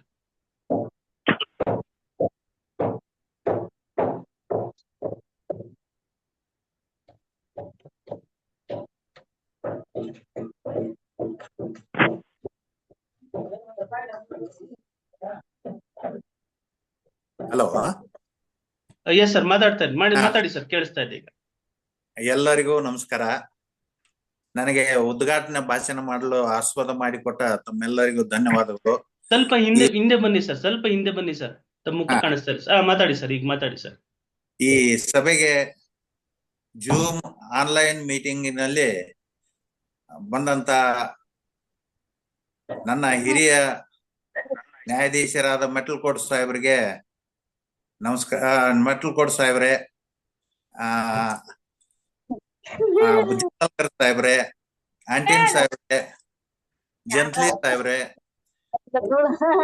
ಇಲ್ಲಿ ಭಾಗವಹಿಸಿದ ಹಿರಿಯರಿಗೆ ಎಲ್ಲರ ಹೆಸರು ತೆಗೆದುಕೊಳ್ಳಲು ಆಗೋದಿಲ್ಲ. ಮೊದಲನೇದಾಗಿ ಈ ಆನ್ಲೈನ್ ಜೂಮ್ ಮೀಟಿಂಗ್ ಅನ್ನು ಅರೇಂಜ್ ಮಾಡಿದ್ದು ಜಿನ್ರಾಲ್ಕರ್ ಸಾಹೇಬರಿಗೆ ಮತ್ತು ಪುರುಷೋತ್ತಮ್ ವಕೀಲರಿಗೆ ಧನ್ಯವಾದಗಳು. ಈ ಒಂದು ಪ್ರೋಗ್ರಾಮ್ ಈ ನಮ್ಮ ಕರ್ನಾಟಕದಲ್ಲಿ ಈ ಐತಿಹಾಸಿಕ ಆಗಿದೆ. ಇದೇ ರೀತಿ ಮುಂದೆಯೂ ಸಹ ಇದೇ ರೀತಿ ಮಾಡಿದ್ರೆ ನ್ಯಾಯದಾನದ ಬಗ್ಗೆ ಎಲ್ಲರಿಗೂ ಅರಿವಾಗುತ್ತದೆ ಮತ್ತು ಮೋಟಿವೇಶನ್ ಮಾಡಿದಂಗೆ ಆಗುತ್ತದೆ. ಈಗ ಈ ನ್ಯಾಯಾಧೀಶರಾಗಬೇಕಾದ್ರೆ, ಸಿವಿಲ್ ಜಡ್ಜ್ ಆಗಬೇಕಾದ್ರೆ ಬಹಳಷ್ಟು ಕಾಂಪಿಟೇಷನ್ ಇದೆ. ಮುಂಚೆ ಈ ಒಂದು ಕಾಂಪಿಟೇಷನ್ ಇರಲಿಲ್ಲ. ಯಾಕಂದ್ರೆ ಬಹಳಷ್ಟು ಜನರು ನ್ಯಾಯಾಧೀಶರಾಗಲು ಇಷ್ಟಪಡ್ತಿರ್ಲಿಲ್ಲ. ಮೊದಲನೇ ಕಾರಣ ಸಂಬಳ ಕಡಿಮೆ ಇತ್ತು. ಎರಡನೇದ್ದು ಸ್ವತಂತ್ರವಾಗಿ ಎಲ್ಲಿ ಭಾಗವಹಿಸ್ತಾ ಇರಲಿಲ್ಲ. ಈಗ FNJP ಬಂದ ನಂತರ ಮೊದಲನೇ ಪೇ ಕಮಿಷನ್ ಪ್ರಕಾರ ನಮಗೆ ಜಾಯ್ನಿಂಗ್ ನಲ್ಲಿಯೇ ಬೇಸಿಕ್ ನಮಗೆ IAS ಆಫೀಸರ್ಸ್ ಎಷ್ಟು ಸಂಬಳ ಕೊಡ್ತಾರೋ ಅಷ್ಟು ಸಂಬಳ ಬಂದದ್ರಿಂದ ಈಗ ಸಿವಿಲ್ ಜಡ್ಜ್ ಆಗ್ಲಿಕ್ಕೆ ಎಲ್ಲರೂ ಪ್ರಯತ್ನ ಮಾಡ್ತಾ ಇದ್ದಾರೆ. ಮುಂಚೆ ಬೆಳಗಾವ, ಧಾರವಾಡ, ಗುಲ್ಬರ್ಗ, ಬಿಜಾಪುರ ಜಿಲ್ಲಾದಷ್ಟೇ ನ್ಯಾಯ ವಕೀಲರು ನ್ಯಾಯಾಧೀಶರಾಗಲು ಪ್ರಯತ್ನ ಪಡ್ತಾ ಇದ್ರು. ಈಗ ಸಂಬಳ ಹೆಚ್ಚಾಗಿದ್ದರಿಂದ ಮತ್ತು ವರ್ಕ್ಸ್ ಚೆನ್ನಾಗಿ ಬರ್ತಾ ಇದ್ದರಿಂದ ಮತ್ತು ವೆಲ್ ಇಕ್ವಿಪ್ಡ್ ಕ್ವಾರ್ಟರ್ಸು, ನಿಮ್ಗ ಪೆಟ್ರೋಲ್ ಅಲೌನ್ಸು, ಮೆಡಿಕಲ್ ರಿಯಂಬರ್ಸ್ಮೆಂಟ್ ಎಲ್ಲ ಬರ್ತಾ ಇದ್ದರಿಂದ ಈಗ ಹ್ಯಾಂಡ್ಸಮ್ ಸ್ಯಾಲರಿ ಇದ್ದದರಿಂದ ಎಲ್ಲರೂ ಜುಡಿಷಿಯಲ್ ಆಫೀಸರ್ ಆಗ್ಲಿಕ್ಕೆ ಪ್ರಯತ್ನ ಮಾಡ್ತಾ ಇದ್ದಾರೆ. ಇತ್ತೀಚಲಾಗಿ ಬೆಂಗಳೂರಿನಲ್ಲಿಯೂ ಸಹ ಬಹಳಷ್ಟು ವಕೀಲರು ಜುಡಿಷಿಯಲ್ ಆಫೀಸರ್ ಆಗ್ಲಿಕ್ಕೆ ಪ್ರಯತ್ನ ಮಾಡ್ತಾ ಇದ್ದಾರೆ. ಆದ್ದರಿಂದ ಈಗ ಈ ಜುಡಿಷಿಯಲ್ ಆಫೀಸರ್ ಸಿವಿಲ್ ಜಡ್ಜ್ ಆಗ್ಬೇಕಾದ್ರೆ ಕಾಂಪಿಟೇಷನ್ ಬಹಳ ಇದ್ದದರಿಂದ ನಮ್ಮ ಹೈಕೋರ್ಟ್ನವರು ಸಿವಿಲ್ ಜಡ್ಜ್ ಆಗುವಂತ ಆಕಾಂಕ್ಷಿಗಳಲ್ಲಿ ಕಾನೂನಿನ ಜ್ಞಾನ ಅತಿಯಾಗಿ ಇರಬೇಕು ಅನ್ನುವಂಥದ್ದೊಂದು ನಮ್ಮ ಮಾನ್ಯ ಹೈಕೋರ್ಟ್ನವರು ಎಕ್ಸ್ಪೆಕ್ಟೇಷನ್ ಮಾಡ್ತಾ ಇದ್ದಾರೆ. ಅದಕ್ಕೆ ಪ್ರತಿ ಮೋಟಿವೇಶನ್ ಕಾರ್ಯಕ್ರಮ, ಇಂಥ ಟ್ರೈನಿಂಗ್ ಮತ್ತು ಕ್ಲಾಸಸ್ ಕೊಟ್ಟಿದ್ರೆ ನಮ್ಮ ವಕೀಲರಿಗೆ ಈ ಕಾಂಪಿಟೇಷನ್ ಮಾಡಲು ಅನುಕೂಲ ಆಗತ್ತೆ ಮತ್ತು ಸಾಕಷ್ಟು ಕಾನೂನು ಜ್ಞಾನ ಬಂದರೆ ಅವರು ಸಿವಿಲ್ ಜಡ್ಜ್ ಆಗಲು ಅನುಕೂಲ ಆಗತ್ತೆ. ಎರಡನೇದ್ದು, ಈ ಟ್ರೈನಿಂಗು ನ್ಯಾಷನಲ್ ಲಾ ಸ್ಕೂಲ್ದವರು ಮೊದಲನೇದು 1993ರಲ್ಲಿ ಒಂದ್ಸಲ ಕೊಟ್ರು. ಆ ಟ್ರೈನಿಂಗ್ ತೆಗೆದುಕೊಂಡೇ ನಾನು ಸಿವಿಲ್ ಜಡ್ಜ್ ಆಗಿದ್ದು. ಈಗ ನಾನು ರಿಟೈರ್ಡ್ ಡಿಸ್ಟ್ರಿಕ್ಟ್ ಜಡ್ಜ್ ಇದ್ದೇನೆ. ಸಿವಿಲ್ ಜಡ್ಜ್ ಆಗ್ಬೇಕಾದ್ರೆ ನಾನು ಮೆಟಲ್ ಸಾಹೇಬ್ರ ಕೋರ್ಟ್ ನಲ್ಲಿ ಪ್ರಾಕ್ಟೀಸ್ ಮಾಡಿದ್ದೇನೆ. ಅವ್ರ ಜಡ್ಜ್ಮೆಂಟೇ ನಾನು ಹೆಚ್ಚು ತೆಗೆದುಕೊಂಡು ಅವ್ರ ಆರ್ಡರ್ ಶೀಟ್ ತೆಗೆದುಕೊಂಡೇ ನಾನು ಸಿವಿಲ್ ಜಡ್ಜ್ ಆಗಿದ್ದು. ಮೆಟಲ್ ಸಾಹೇಬ್ರು ನಮ್ಮಲ್ಲಿ ಕನ್ನಡದಲ್ಲಿ ಒಂದು ಕನ್ವಿಕ್ಷನ್ ಮಾಡಿದ್ರು ಒಂದು ಕೇಸ್ನಲ್ಲಿ, ಅದು ಹೈಕೋರ್ಟ್ ನಲ್ಲೂ ಕನ್ಫರ್ಮ್ ಆಯ್ತು. ಒಳ್ಳೆ ಕನ್ನಡ ಜಡ್ಜ್ಮೆಂಟ್ ಬರೆಯೋದಂದ್ರೆ ನಮ್ಮ ಮೆಟಲ್ ಸಾಹೇಬ್ರು. ಆದ್ರಿಂದ ನೀವು ಈಗ ಜಡ್ಜ್ ಆಗ್ಬೇಕಂತ ಎಲ್ಲ ಪಾರ್ಟಿಸಿಪೆಂಟ್ಸ್ ಆಕಾಂಕ್ಷಿಗಳು ಮೊದಲು ಆರ್ಡರ್ ಶೀಟ್ ಅನ್ನು ಪೂರ್ತಿ ತೆಗೆದುಕೊಂಡು ಓದ್ಬೇಕು. ನೀವು ಆರ್ಡರ್ ಶೀಟ್ ಓದಿದ್ರೆ 50% ನಿಮಗೆ ಪ್ರಾಕ್ಟೀಸು, ಪ್ರೊಸೀಜರು ಎಲ್ಲ ಗೊತ್ತಾಗ್ಬಿಡುತ್ತೆ. ಆ ಜಡ್ಜ್ಮೆಂಟ್ ನಲ್ಲಿ 50% ಆರ್ಡರ್ ಶೀಟ್ ನಲ್ಲಿ ಏನಿರುತ್ತೆ ಅದೇ ಬರುತ್ತೆ. ಆ ಆರ್ಡರ್ ಶೀಟ್ ಅನ್ನು ಎಲ್ಲ ಸಿವಿಲ್ ಜಡ್ಜಸ್ ಆಕಾಂಕ್ಷಿಗಳು ಸಿವಿಲ್ ಮತ್ತು ಕ್ರಿಮಿನಲ್ ಕೇಸ್ಗಳಲ್ಲಿ ಇದ್ದಂತ ಆರ್ಡರ್ ಶೀಟ್ ಗಳನ್ನು ಮೊದಲು ತೆಗೆದುಕೊಳ್ಬೇಕು. ಅದನ್ನು ಸ್ಟೇಜ್ ವೈಸ್ ಓದ್ತಾ ಹೋದ್ರೆ 50% ನಿಮಗೆ ಕಾನೂನು ಜ್ಞಾನ ಬಂದ್ಬಿಡುತ್ತೆ. ಎರಡನೇದು, ನೀವು ಒಂದ್ಸಲ ಸಿವಿಲ್ ಜಡ್ಜ್ ಆದ್ರೆ ನಿಮ್ಗೆ ರಿಸ್ಟ್ರಿಕ್ಷನ್ಸ್ ಬಹಳ ಇರುತ್ತೆ. ಅದನ್ನ ನೀವು ನಿಮ್ಮ ಸ್ವತಂತ್ರವನ್ನು ಸ್ವಲ್ಪ ತ್ಯಾಗ ಮಾಡ್ಬೇಕಾಗತ್ತೆ. ಅದಕ್ಕೆ ಜಡ್ಜಸ್ ಆದವರು ಸೆಲ್ಫ್ ರಿಸ್ಟ್ರೇನ್ ಮಾಡ್ಕೋಬೇಕು. ನಾವು ಸಾರ್ವಜನಿಕ ಕಾರ್ಯಕ್ರಮಗಳಲ್ಲಿ ಭಾಗವಹಿಸಬೇಕಾದ್ರೆ ಪ್ರಯರ್ ಪರ್ಮಿಷನ್ ಇರಬೇಕು. ಕೆಲವೊಂದು ರಿಸ್ಟ್ರಿಕ್ಷನ್ಸ್ ಇರುತ್ತೆ. ಮತ್ತು ಯಾವುದೇ ಒಂದು ಜಡ್ಜ್ಮೆಂಟ್ ಕೊಡಬೇಕಾದ್ರೆ ಆ ಜಡ್ಜ್ಮೆಂಟಿನಲ್ಲಿ ವಕೀಲರೇ ಮಾಸ್ಟ್ರು. ಅವರು ಪೂರ್ತಿ ಫ್ಯಾಕ್ಟ್ಸು, ಕೇಸುಗಳನ್ನೆಲ್ಲ ಸ್ಟಡಿ ಮಾಡಿ ತಮ್ಮ ಕೇಸಿಗೆ ಯಾವ್ಯಾವ ಪ್ರಿನ್ಸಿಪಲ್ ಅಪ್ಲಿಕೇಬಲ್ ಆಗುತ್ತೆ ಅವೆಲ್ಲ ಲೀಡ್ ಮಾಡಿ ಕೇಸ್ ದಾಖಲು ಮಾಡಿರ್ತಾರೆ. ಅದಕ್ಕೆ ನೀವು ವಕೀಲರಿಗೆ ಬಹಳಷ್ಟು ರೆಸ್ಪೆಕ್ಟ್ ಕೊಡ್ಬೇಕು. ಸೀನಿಯರ್ ಇರ್ಲಿ, ಜೂನಿಯರ್ ಇರ್ಲಿ, ಯಾರೇ ವಕೀಲರು ಇದ್ರೂ ಅವರಿಗೆ ಸಮಾನತೆ ಅನ್ನುವಂತ ಭಾವನೆ ಇರಬೇಕು. ಹೀಗೆ ಇದು ನನಗೆ ಮೊದಲನೇ ಸಲ ಭಾಷಣ ಇದ್ದಿದ್ರಿಂದ ನಾನು ಅಷ್ಟೊಂದು ಭಾಷಣದಲ್ಲಿ ಪರಿಣಿತನಲ್ಲ.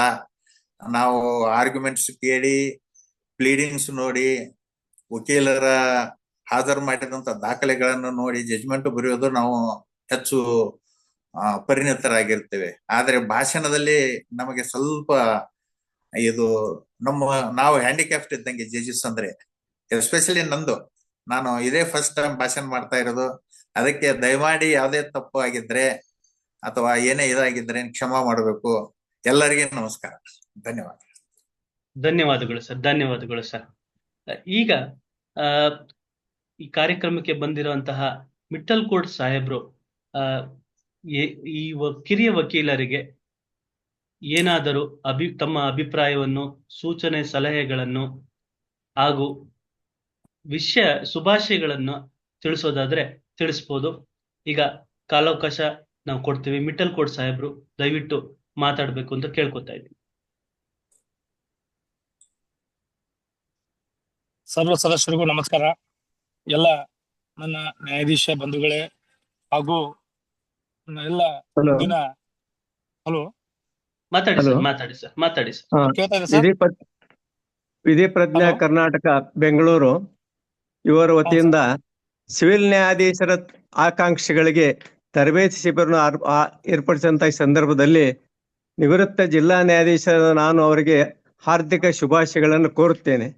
ವಿಶೇಷವಾಗಿ ನ್ಯಾಯಾಧೀಶ ಕೆಲಸಕ್ಕೆ ಬರುವಾಗ ನಾವು ಸಂಬಳ ಸಾರಿಗೆ ಆಮೇಲೆ ನೋಡುವ ಮೊದಲು ನಾನು ಹೇಳಬೇಕಾದ ಒಂದೇ ಒಂದು ಪದ ಹೇಳ್ತಾ ಇದ್ದೀನಿ. ನ್ಯಾಯಾಧೀಶರಾಗಬೇಕಾಗಿದ್ದವರು ನೌಕರಿ ಅಂತ ಯಾರು ಬರ್ತಿರೋ ದಯಮಾಡಿ ಬರಬೇಡ್ರಿ.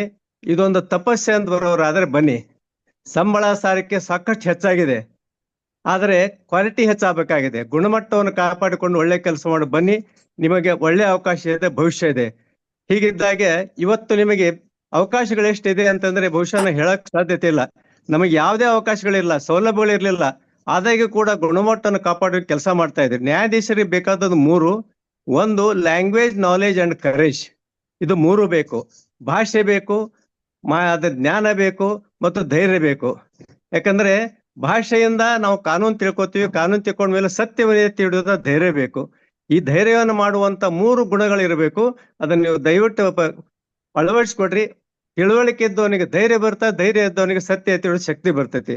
ಹೀಗಾಗಿ ಈಗ ಸದ್ಯದ ಮಟ್ಟಿಗೆ ನಾವು ಮಧ್ಯ ಅವಕಾಶ ಸಿಕ್ಕಾಗ ನಾನು ತಮಗೆ ಯಾವುದೇ ವಿಷಯದ ಬಗ್ಗೆ ಹೇಳುವುದಾದ್ರೆ ಅವಕಾಶ ಸಿಕ್ಕರೆ ಹೇಳ್ತಾ ಇದ್ದೇನೆ. ಇಲ್ಲಿ ಮುಖ್ಯವಾಗಿ ಹೇಳ್ಬೇಕಾದ ಏನಂದ್ರೆ, ಈ ನ್ಯಾಯಾಧೀಶರ ಕೆಲಸವನ್ನು ನಮ್ಮ ಸ್ನೇಹಿತರು ಹೇಳಿದ ವರ್ಷವರು ಈಗ ರಿಸ್ಟ್ರಿಕ್ಷನ್ ಅಂತ. ಬಹುಶಃ ರಿಸ್ಟ್ರಿಕ್ಷನ್ ಅನಿವಾರ್ಯ. ಯಾಕಂದ್ರೆ ನಾವು ಒಂಥರ ಜನರ ಮಧ್ಯದಲ್ಲಿ ಇದ್ದುಕೊಂಡಂತೆ ನಾವು ಸನ್ಯಾಸಿಗಳಾಗಿರ್ತೀವಿ. ಆಮೇಲೆ ಒಂದ್ ಕಡೆ ಹೇಳ್ತಾ ಇದ್ರು ನಮಗೆ ಹೀರೋ ಅಂತಂದ್ರೆ, ಈ ಭಗವದ್ಗೀತೆಯಲ್ಲಿ ಶ್ರೀಕೃಷ್ಣ ಹೇಳ್ತಾರೆ ಒಂದು ಮಾತನ್ನ, ನ್ಯಾಯಾಧೀಶ ಹೇಗಿರ್ಬೇಕಂದ್ರೆ ಎಲ್ಲರೂ ನನ್ನ ಸಂಬಂಧಿಕರು, ಆದ್ರೆ ನಾನು ಯಾರು ಸಂಬಂಧಿಕರಿಲ್ಲ ಅಂತ ಕೆಲಸ ಮಾಡ್ಬೇಕಾಗ್ತೈತೆ. ಇಂಥ ಸಂದರ್ಭದಲ್ಲಿ ನ್ಯಾಯಾಧೀಶ ಕೆಲಸವು ಒಳ್ಳೆಯದು ಇದೆ, ಅದು ಒಂದು ಪುಣ್ಯದ ಕೆಲಸ. ನ್ಯಾಯದಾನ ಒಂದು ಪುಣ್ಯದ ಕೆಲಸ. ಈ ದಿಶೆಯಲ್ಲಿ ನೀವು ಪ್ರಯತ್ನ ಮಾಡ್ತಾ ಇದ್ರಿ, ಆಸೆ ಪಡ್ತಾ ಇದ್ರಿ, ನಿಜವಾಗಲೂ ಬನ್ನಿ, ಆಸಕ್ತಿಯಿಂದ ಬನ್ನಿ, ಶ್ರದ್ಧೆಯಿಂದ ಕೆಲಸ ಮಾಡಿ. ಯಾವಾಗಲೂ ಹೇಳ್ತೇನೆ, ಕಾನೂನಿನ ರೈಲು ನೈತಿಕತೆ ಕಂಬಿ ಮೇಲೆ ಮಾತ್ರ ವೇಗವಾಗಿ ಸೇಫ್ ಆಗಿ ನಡಿಬಲ್ಲದು. ನೈತಿಕತೆ ಮುಖ್ಯ, ಕಾನೂನು ನೈತಿಕ ಎರಡನ್ನು ಸೇರಿಸಿಕೊಂಡು ನ್ಯಾಯಾಧೀಶರಾಗಿರಿ. ಎರಡು ಸೇರಿದಾಗ ನ್ಯಾಯಾಧೀಶರಾಗ್ತಾರೆ, ಒಂದು ಇಲ್ಲದೆ ಹೋದ್ರೆ ನ್ಯಾಯಾಧೀಶ ಆಗುದಿಲ್ಲ. ಈಗ ತಾವು ಮುಂದಿನ ತಯಾರಿ ಮಾಡಬೇಕಾದ್ದು ಪ್ರಾಥಮಿಕ ಹಂತದ ಪರೀಕ್ಷೆ. ಇದು ನಮಗೆ ಇರ್ಲಿಲ್ಲ, ಯಾಕಂದ್ರೆ ಬಹಳ ಜನ ಬರ್ತಾ ಇರೋದ್ರಿಂದ ಹಂತದಲ್ಲಿ ಇದೇ ಹಂತದಲ್ಲಿ ಅವ್ರನ್ನ ಕಡಿಮೆ ಮಾಡಬೇಕಾಗಿದೆ. 6,000 8,000 ಕೂತ್ಕೊಂಡ್ರೆ 30-40 ಸಾವಿರ ಪೇಪರ್ಗಳನ್ನು ತಿದ್ದು ಕಷ್ಟ ಆಗ್ತಾ ಇದೆ. ಹೀಗಾಗಿ ಪ್ರಯತ್ನ ಮಾಡಿ, ಎಲ್ಲರಿಗೂ ಒಳ್ಳೆಯದಾಗಲಿ ಅಂತ ನಾನು ಈ ಮೂಲಕ ಆಶಿಸಿ, ನಿಮ್ಮ ಮುಂದಿನ ಒಂದು ಈ ಜರ್ನಿ ವಿಶೇಷವಾಗಿ ಸುರಕ್ಷಿತವಾಗಿ ಯಶಸ್ವಿ ಸಾಗಲಿ ಅಂತೇಳಿ ನಾನು ಹಾರೈಸ್ತಾ ಇದ್ದೇನೆ. ಧನ್ಯವಾದಗಳು. ಧನ್ಯವಾದಗಳು ಸರ್, ಧನ್ಯವಾದಗಳು ಸರ್. ಡಾಕ್ಟರ್ ವಿ ಗೋಪಿ ರಂಗನಾಥ್ ಅವರು ನಮ್ಮ ಕಿರಿಯ ವಕೀಲರಿಗೆ ಶುಭಾಶಯಗಳನ್ನು ಹಾಗೂ ತಮ್ಮ ಒಂದು ಅಭಿಪ್ರಾಯವನ್ನ ಸೂಚಿಸಬೇಕಾಗಿ ವಿನಂತಿಸುತ್ತೇವೆ. ಡಾಕ್ಟರ್ ವಿ ಗೋಪಿ ರಂಗನಾಥ್ ಅವರು. Sir, am I audible, sir? Yes, sir. You are audible, sir. And visible? Yes, sir. Okay. Thank you. Good morning to all of you, respected dignitaries on online Zoom platform, name by name. At the same time, my pranams to Baba Saheb sir and Purushottam ji sir and other advocates. So here instead we have in this Zoom platform, we have 98 participants. Instead of that, we had the retired judges. Remaining people, I can call them as aspirants, judicial service aspirants. Why? Because they're joined here to get some sort of guidance, inspiration, motivation, and you all joined here to take the inputs and sources and experience to appear for judicial service examination. In this contest, I will start with one Sanskrit Shubhashita न चोरकार्यं न च राजहर्यं न भातृभाज्यं न च भारकारी व्यये कृते वर्धते एव नित्यं विद्याधनं सर्वधन प्रदानम. That means you already understood knowledge is perpetual in nature.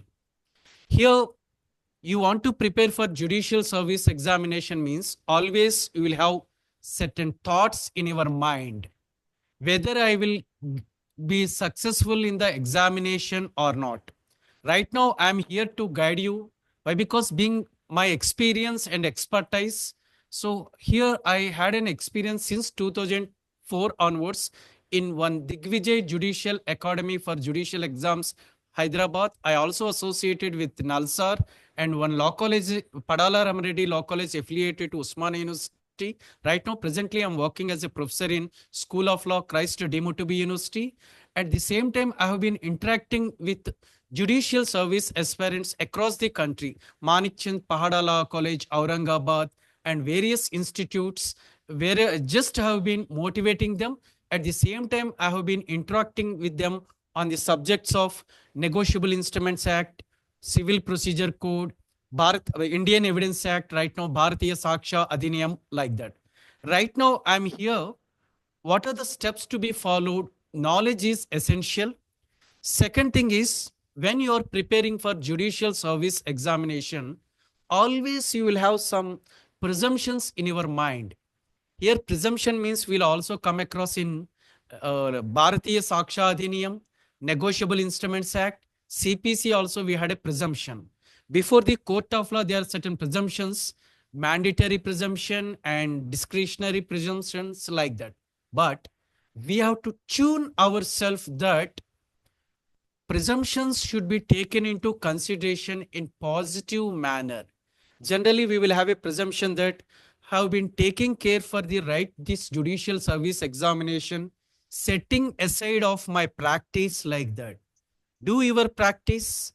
It depends upon the each aspirant also. Why? Because right now, I hope the out of these participants, you may have housewife who already started the practice and due to family constraint not able to go appear before the court of law. They want to appear for judicial service examination, one category. Second category is practicing as an advocate and ultimate aim is to become a judicial officer. And third person already appeared earlier prelims, mains, etc. not successful in the examination. Right now, it's a last chance to me whether I will become successful or not. One thing, my dear aspirants, please place in your mind that, so even though you are successful or not, your knowledge will be used in one contest or other contest also. I saw number of aspirants, already we have a certain number of posts. So for this number of posts, we have a limit, competition also. Some person may become successful, some person may not become successful. But whatever the knowledge you have, you can go for interviews for other corporate thing also. You may become successful there also. That is the reason. First, you should have a strong motivation. That is, planning is very, very important. We had a prelims examination. So prelims examination means I have to purchase one guide and have to prepare and by heart the objective type questions or not. For example, section 26 of Negotiable Instruments Act deals with A, capacity of parties, B, dishonor of check, C, presumptions, D, definition of promissory note. So it deals with capacity of parties. Don't prepare like that. Whatever contained in the prelims examination, they're also meant for main examination. Prepare like that. That means study the Bare Act. That is very, very important. And so always you should have a determination, dedication also. Whatever I have been sharing with you, everything you know. Whenever I have been given 10 minutes time, whenever I have been crossing 10 minutes, please alert me. I will stop whatever I have been sharing with you, respected organizers. Next one is, you should have a proper schedule also. That means, so proper schedule. In that schedule, sleeping is also very, very important. That means we will think that we have to sleep for 4 hours only. No, 4 hours is not essential. So minimum sleep is required. Why? Because our mind has to do or carry out its activities. Our body has to function well, means sleeping is very, very important. So keeping in view of that, you should plan proper schedule also, and stay away from negative thoughts. So whenever you have been stay away with negative thoughts, that's my friend is taking the coaching in other institute at Delhi, other friend is taking the coaching in Hyderabad, and other friend is taking the coaching in other. No, stay away from negative thoughts. Wherever you want to take the coaching, you also came here to learn certain thoughts in this institute also. So reserve the thoughts for that purpose. You are preparing for examination. It's very, very important. And most important thing is, don't think about the exam result. You have been placing your efforts. Concentrate on always on your efforts, not on your results. Excuse me, someone? Please continue, sir. Okay. Always focus on your talents and you channelize your energies. Ultimately, you will be crowned with success. So for this purpose, external factors like negative thinking, you have to stop away for that. Like whether I will qualify prelims or not, will I able to write exams or not? Whenever I have been called for all some institutes and law schools also to give some sort of approach on judicial service examination, I will always share one example, two examples with them. It's a common example. First one is in the year of 2005, one student, so who came for one judicial institute for coaching. He qualified in prelims, mains also. During get together, we got information that his father is working as a graveyard in charge, graveyard. He don't have no power, proper power or current supply like that. He studied in the flames of burning pyre. It's almost goosebumps also for all of us. And he qualified prelims, mains, and got also successful in examination. Why? Because why I have been taking this example in front of us is, all of us, we are having some people may have financial stability, some people may not have financial stability. Keeping in view of that, don't get discouraged of all these things. Set aside all these thoughts. Whenever you have been studying CPC, means in your practice also it would be useful. But always required is, don't lose hope. Ultimately, if you are losing hope, means everything will become unsuccessful. Don't compare with anyone. Nowadays, it has become a common practice. My friend is studying well, like that. Don't compare. Everyone is unique. You are the creator of your own destiny, as you already know. How you have been channelizing your thoughts, that is very, very important. At the same time, how you have to start the preparation means almost all here out of these participants, already some participants have been already started the preparation. Don't start at 16 hours daily. Today 2 hours, tomorrow 3 hours, a day after tomorrow 4 hours, 5 hours, 6 hours, like that. Daily increase 1 more hour or spare 1 hour as compared to previous day. That is very, very important. At the same time, we will always have an element of relaxation. Relaxation means not watching the movie. Relaxation means not going for other outside like that. For example, today you started the preparation of Civil Procedure Code. You started from section 16 to 21, which deals with jurisdiction. Morning, you can prepare for CPC, and afternoon, you can prepare for our other subject also. So meanwhile, you can place your thoughts on, you can stick at your room, wherever it convenient, in your WhatsApp or whatever it may be, certain important sections also. Always we have a one thought that you should not do thoughts, everything while driving, etc. At the same time, relaxation is nothing but you can have a nap, but without having the thoughts. Meanwhile, you can do for meditation, irrespective of the religion. You are a Hindu or Christian or Islam or Parsi or Jain. So always you should have a faith in God. That is very, very important. And the other thing is, daily plan for 2 subjects and attend mock tests conducted by your institute or other institute. Mock test is very, very important. The other thing is writing practice. Why? Because nowadays, right now, the participants may be of 22 years or 23 years or 24, above 30, crossed 35 also. The aspirants who crossed 35, 99.9%, they don't have writing practice. They are able to write on paper, but writing practice is very, very important. For example, promissory note means a promissory note is an instrument in writing, not being a bank note or currency note, containing an unconditional undertaking signed by the maker, paid to certain sum of money only to or to the order of or a certain person. It may take, if a youngster means he may write in 1 minute, other person 2 minutes. I have gone through the question papers of Karnataka judicial examinations also. We have direct questions also and certain simulation exercise based questions also. For that, you have to prepare for all these things. Taking the Bare Act, it's very, very important.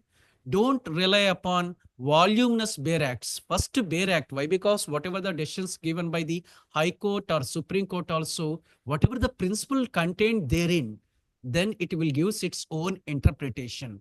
That is very, very important. Initial stage, you have to concentrate on brief commentary, prepare your notes. That is very, very important while attending your online lectures or offline lectures. So don't listen in mobile. So even though if you are not having, at that time, you are not convenient with your laptop or desktop or tab means, you can listen in mobile and prepare the notes. That is very, very important. Whatever the preparing the notes, it also takes you for a successful results also. And daily read the newspaper. That is basic newspaper. That is very, very important. The other strategy is lost time management. It's very, very essential. Generally, plan your time management. I always suggest the aspirants wake up at 4 o'clock or 4:30. No, sir, it's not feasible at my home means 5 o'clock like that. So see the sunlight at 6 a.m. or 6:30 or 7 o'clock. Stand there for 5 minutes like that. Basing upon that, you have to manage your everything. Take a moment to reflect yourself. Today, you completed certain thoughts like that. So maintain one diary or otherwise in your mobile or in your MS Word, whatever you prepared today. So recollect to that extent. Don't feel tense also. And other one is always, whatever the language we belongs to, your mother tongue, Tamil or Malayalam or Hindi or Telugu or Kannada, whatever it may be, always you will have some motivational songs or inspirational songs. So please listen that motivational or inspirational song. You have to assume yourself in that post. That is very, very important. Even though if you are not successful in the prelims, whatever the knowledge you gain, it would be useful for other competitive examination also. How much time I have, sir? I will stop the content. You can continue, sir. Thank you, sir. Thank you. So here the other thought is, so plan 2 subjects I already covered and read the Bare Acts. That is very, very important. Here, whatever I placed before you, the definition of promissory note, without looking for the definition contained in the promissory note, it comes from experience or expertise. My age is different. Right now, we had the aspirants from 21 to up to 35 or 37 years. So plan your thoughts like that. Ultimately, always you will have one presumption. So I'm very, very weak in English. In examination, write simple English, technical English. That is very, very important. So generally, law students always, law aspirants, or they will start with basically. The term basically we cannot find in our law field. Don't use the word basically while writing the answers also. Prepare, so plan your thought, everything in perfect manner. The other thing is relating to so here, whenever, right now we have certain decision-based questions also. For example, whether the power of attorney holder can file a complaint under Section 138 of NI Act or not. For that reason, we have decisions given by the Karnataka High Court. while preparing for decisions, you should have a that case, important case. What is the principle? The power of attorney holder can file a complaint by seeking the permission of the court. What is the decision contained therein? So you have to rely upon Supreme Court decisions also like that. Don't feel tense. No one is perfect in this world. We all are learners. Why? Because especially in our law field itself, ultimately we are learning. So being an academician also, if I have to teach for my students means without preparing, I cannot teach.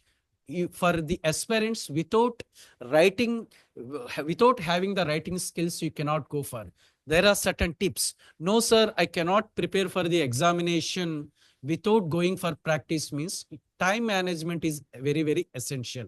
Why? Because whenever you have taken the adjournment during the call work, so if please sit in bar association room or in our library in court premises or wherever the place convenient in your bag, always carry one bare act which will use for your judicial service examination like that. So I have gone through the syllabus of the Karnataka judicial examinations. So the syllabus is, even though I should not compare with the other states also, here you had a limited syllabus, my dear aspirants. In certain states, you have a minor acts. So that is the reason, plan your idea and thoughts in perfectful manner, basing upon that, so you will be successful in your life. We all are born to succeed. Write for yourself, inspire yourself. Whatever the efforts you are placing today, that efforts will be the bring some sort of efficacious or fruitful results for tomorrow. That is the reason, please stay away of negative thoughts. If I can continue means I will continue for hours and hours. But so during the conversation with Baba Saheb sir also, in future, I may, basing upon the convenience of and availability of my time, why? Because in my university also we have certain deadlines. I may interact with you certain subjects also. So whatever the opportunity they are giving, basing upon that, we may have further interaction and motivation and inspiration. We can go ahead also. That means whatever the impossible is written in the dictionary of fools, everything, whatever I have been interacting with you, everything you know, but I have been recollecting and placing before you to get some sort of efficacious results. I thank the Baba Saheb sir and Purushottam sir for giving me an opportunity to share my thoughts with all of you. Thank you. You all are born to succeed. Instead of that, I am born to succeed. Feel like that success is we are at your doorstep. All the best. Thank you so much, sir. So thank you for your wonderful insights and motivation and inspireful in thoughts, and also the tips that you had given for the aspirants. I request the honorable judges who are present here to wish our aspirants. ನಾನು ತಮ್ಮನ್ನ further ಕೇಳ್ಕೊತಾ ಇದ್ದೀನಿ, ಯಾರು ವಿಶ್ರಾಂತ ಜಿಲ್ಲಾ ನ್ಯಾಯಾಧೀಶರಿದ್ದೀರಿ, ಅವರು ನಮ್ಮ civil ನ್ಯಾಯಾಧೀಶರ ಆಕಾಂಕ್ಷಿಗಳಿಗೆ ವಿಶ್ ಅನ್ನ ಮಾಡೋದಾಗಿದ್ರೆ ದಯವಿಟ್ಟು ಮಾಡಬೇಕು ಅಂತ ನಾನು ಕೇಳ್ಕೊತಾ ಇದ್ದೀನಿ. ದಯವಿಟ್ಟು ಹೆಸರು, ಯಾಕೆಂದ್ರೆ ಹೆಸರು ಅಲ್ಲಿ ಡಿಸ್ಪ್ಲೇ ಆಗ್ತಾ ಇಲ್ಲ. ಸೊ ಹೆಸರು ಡಿಸ್ಪ್ಲೇ ಆಗ್ದಲೇ ಇರೋ ಕಾರಣ ನಮಗೆ ಯಾರು ಬಂದಿದ್ದಾರೆ ಅನ್ನೋದು ನಮ್ಗೆ ಗೊತ್ತಾಗ್ತಾ ಇಲ್ಲ. So Pranesh sir, are you there sir? Pranesh sir. Doctor Basavaraj Hansi, ಸಾಹೇಬ್ರ, are you there sir?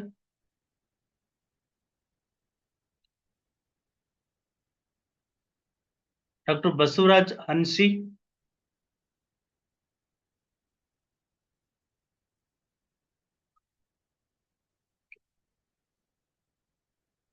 Anyway,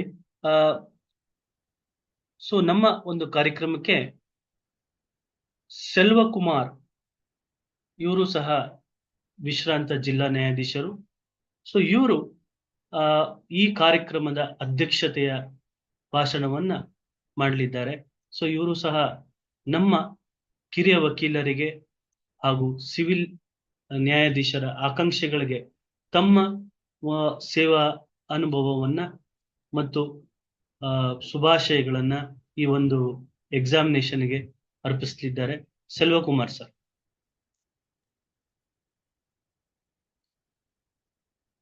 ಎಲ್ರಿಗೂ ನಮಸ್ಕಾರ ಸರ್.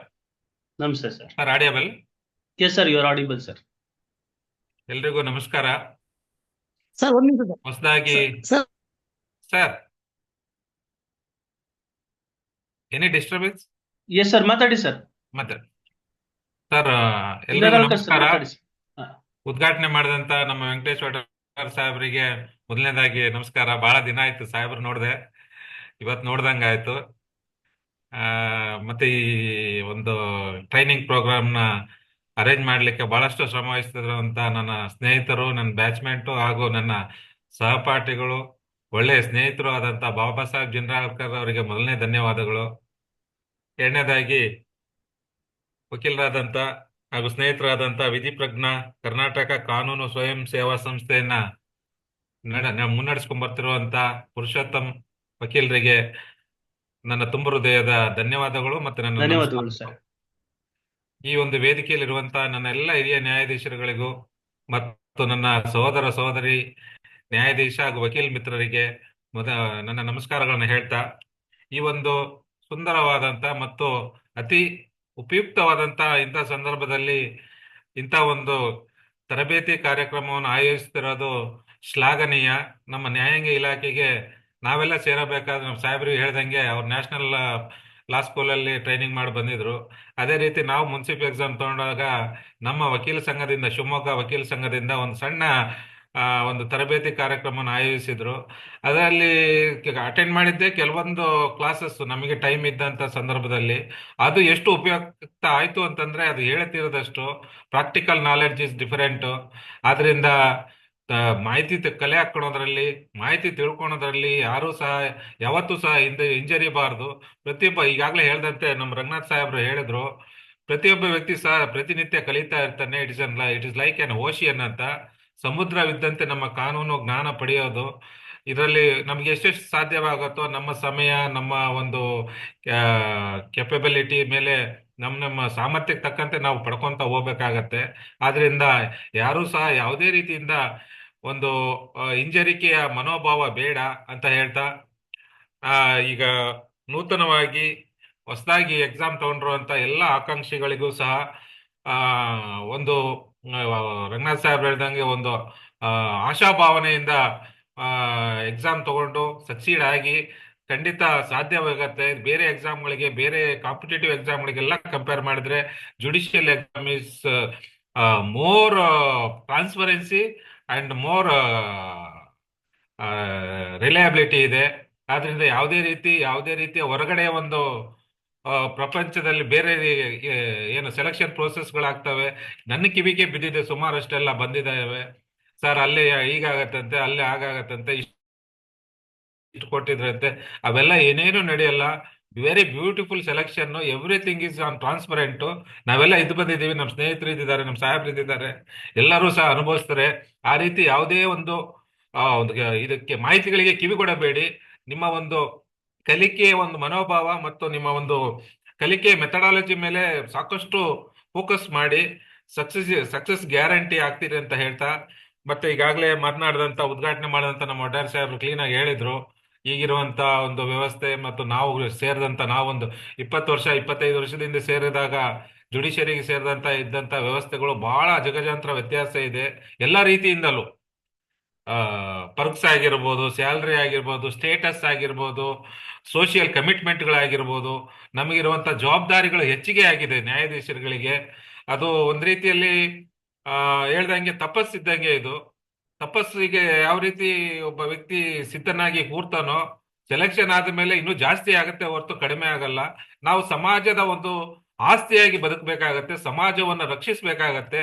ಸಮಾಜದಲ್ಲಿ ಈಗಾಗಲೇ ನಮ್ಮ ಸಂವಿಧಾನದ ಕೆಳಗೆ ಇರುವಂತ 3 ಅಂಗಗಳಲ್ಲಿ ನಮ್ಮ ಅಂಗ ಇಸ್ ಸೂಪರ್ಫಿಷಿಯಲ್ ಅಂತೇಳಿ ಎಲ್ಲದಕ್ಕಿಂತ ಹೆಚ್ಚು ಮೇಲಿಂದ ಸಂವಿಧಾನನೇ.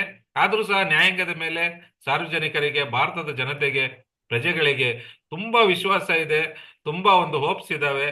ಅದನ್ನ ನಾವು ಅಪ್ಗ್ರೇಡ್ ಮಾಡ್ಬೇಕೆ ಹೊರತು ಅದನ್ನ ಡಿಗ್ರೇಡ್ ಮಾಡಕ್ ಹೋಗ್ಬಾರ್ದು. ಆ ರೀತಿ ನಾವು ನಡ್ಕೊಬೇಕಾಗತ್ತೆ. ಜಡ್ಜಸ್ಗಳಾದವರಾಗ್ಲಿ, ಆಗ್ಲಿಕ್ಕೆ ಹೋಗುವಂತವ್ರಾಗ್ಲಿ ಅಂತ ಹೇಳ್ತಾ, ಅದೇ ರೀತಿ ನಮ್ಮ ಮಿಟಲ್ ಕೋರ್ಟ್ ಸಾಹೇಬ್ರು ಸಹ ಹೇಳಿದ್ರು, ಅವರೊಂದು ನೌಕರಿ ಅಂತ ತಿಳ್ಕೊಂಡು ಬರಬೇಡಿ, ಸಂಬಳಕ್ಕೋಸ್ಕರ ಅಂತ ಬರಬೇಡಿ. ಇದೆಲ್ಲ ಒಂದು ಪವಿತ್ರವಾದ ಒಂದು ಕೆಲಸ, ವೃತ್ತಿ. ಇದನ್ನ ನಾವು ಸ್ವೀಕರಿಸಿದ್ದೇ ಆದ್ರೆ ಸಿದ್ಧನಾಗಿರ್ಬೇಕು ಎಲ್ಲದಕ್ಕೂ ಕೂಡ. ನಾವು ಸಮಾಜವನ್ನ ರಕ್ಷಿಸ್ಲಿಕ್ಕೆ ಇರೋದು. ಸಮಾಜದಲ್ಲಿ ಇದರಲ್ಲಿ ನಮ್ಮ ಸಂವಿಧಾನದಲ್ಲಿರುವಂತ ಅಂಗಗಳನ್ನ, ಪ್ರಜೆಗಳನ್ನ, ಇಲಾಖೆಗಳನ್ನ ಎಲ್ಲದರನ್ನು ಸಹ ನಾವು ಸಂರಕ್ಷಿಸಬೇಕಾಗುತ್ತೆ. ಯಾಕಂದ್ರೆ ನಾವು ಹೆಲ್ತಿ ಸಮಾಜವನ್ನು ಉದ್ಭವ ಮಾಡ್ಬೇಕಾಗಿರುತ್ತೆ. ಹೆಲ್ತಿ ಸಮಾಜದಲ್ಲಿ ಪ್ರತಿಯೊಬ್ಬ ಮನುಷ್ಯನು ಬದುಕಬೇಕಾಗಿರುತ್ತೆ. ಹ್ಯೂಮನ್ ರೈಟ್ಸ್ ಆಗಿರ್ಬೋದು, ಕಾನ್ಸ್ಟಿಟ್ಯೂಷನ್ ರೈಟ್ಸ್ ಆಗಿರ್ಬೋದು, ಎಲ್ಲವನ್ನು ಸಹ ನಾವು ನ್ಯಾಯಾಧೀಶರಾಗಿ ಪ್ರೊಟೆಕ್ಟ್ ಮಾಡ್ಬೇಕಾಗುತ್ತೆ ಅಂತ ಹೇಳ್ತಾ, ಅವರು ಸಹ ಜವಾಬ್ದಾರಿಯುತವಾಗಿ ನ್ಯಾಯಾಧೀಶರುಗಳು ಯಾವ ರೀತಿ ಮುಂದುವರಿಬೇಕು ಅನ್ನೋದನ್ನು ಕೂಡ ಮಿಟಲ್ ಕೋರ್ಟ್ ಸಾಹೇಬರು ಹೇಳಿದ್ರು. ಅದೇ ರೀತಿ ನಮ್ಮ ಗೋಪಿ ರಂಗನಾಥ್ ಸಾಹೇಬರು ಸಹ ಹೇಳ್ತಾ ತುಂಬಾ ಚೆನ್ನಾಗಿ ಹೇಳಿದ್ರು. ಅವರು ಯಾವುದೇ ಸಂದರ್ಭದಲ್ಲಿ ಆಗಿರ್ಬೋದು, ಒಬ್ಬ ಜಡ್ಜ್ ಆಗಕ್ಕೆ ಹೊರಟಿರೋರಾಗಿರ್ಬೋದು, ಸ್ಟೂಡೆಂಟ್ ಆಗಿರ್ಬೋದು, ಲಾ ಫ್ಯಾಕಲ್ಟಿ, ಲಾ ಫ್ಯಾಟರ್ನಿಟಿಯಲ್ಲಿ ಇರೋ ಯಾರೇ ಆಗಿದ್ರು ಕೂಡ ಕಾನೂನಿನ ಮಾಹಿತಿಯನ್ನ ಮೊದಲನೇದಾಗಿ ನಾವು ತಿಳ್ಕೊಬೇಕಾಗತ್ತೆ. ತಿಳ್ಕೊಂಡು ಅದರಲ್ಲಿರುವಂತ ಆಗು ಹೋಗುಗಳ ಬಗ್ಗೆ, ಪ್ರೋಸ್ ಅಂಡ್ ಕಾನ್ಸ್ ಅಂತ ಹೇಳ್ತೀವಲ್ಲ, ಅದನ್ನ ತಿಳ್ಕೊಂಡಾಗ ನಮಗೆ ಕಾನೂನಿನ ಬಗ್ಗೆ ಸಂಪೂರ್ಣ ಮಾಹಿತಿ ಸಿಗುತ್ತೆ. ಅದರಲ್ಲಿ ನಾವು ಅಥಾರಿಟೇಟಿವ್ ಆಗ್ತೀವಿ ಅಂತ ಹೇಳ್ತಾ ಬಹಳ ಚೆನ್ನಾಗಿ ಹೇಳಿದ್ರು. ಅಟ್ ಎನಿ ಟೈಮ್ ನಾನು ಅವೈಲೇಬಲ್ ಇದ್ದೀನಿ, ಟೈಮ್ ನೋಡ್ಕೊಂಡು ನಾನು ಅಟೆಂಡ್ ಆಗ್ತೀನಿ ಅಂತ. ಈ ರೀತಿ ಎಲ್ಲರೂ ಸಹ ನಿಮ್ಮ ಒಂದು ಒಳ್ಳೆಯದಕ್ಕೆ, ನಿಮ್ಮ ಒಂದು ಶ್ರೇಯೋಭಿವೃದ್ಧಿಗೆ ಹಾಗೂ ಸಮಾಜದ ಒಳಿತಿಗಾಗಿ ಇಷ್ಟೆಲ್ಲ ಪ್ರಯತ್ನಗಳನ್ನ ಮಾಡ್ತಾ ಇದ್ದಾರೆ. ನಮ್ಮ ಜಿನ್ನಾಳ್ಕರ್ ಸಾಹೇಬ್ರಂತೂ very prompt in this academic field. ನೋಡ್ತಾ ಇದ್ದೀನಿ ನಾನು ಅವರ ಒಂದು ಆಕ್ಟಿವಿಟೀಸ್ಗಳು ಪ್ರತಿಯೊಂದು ಕೂಡ ನನಗೆ ಗೊತ್ತಾಗತ್ತೆ.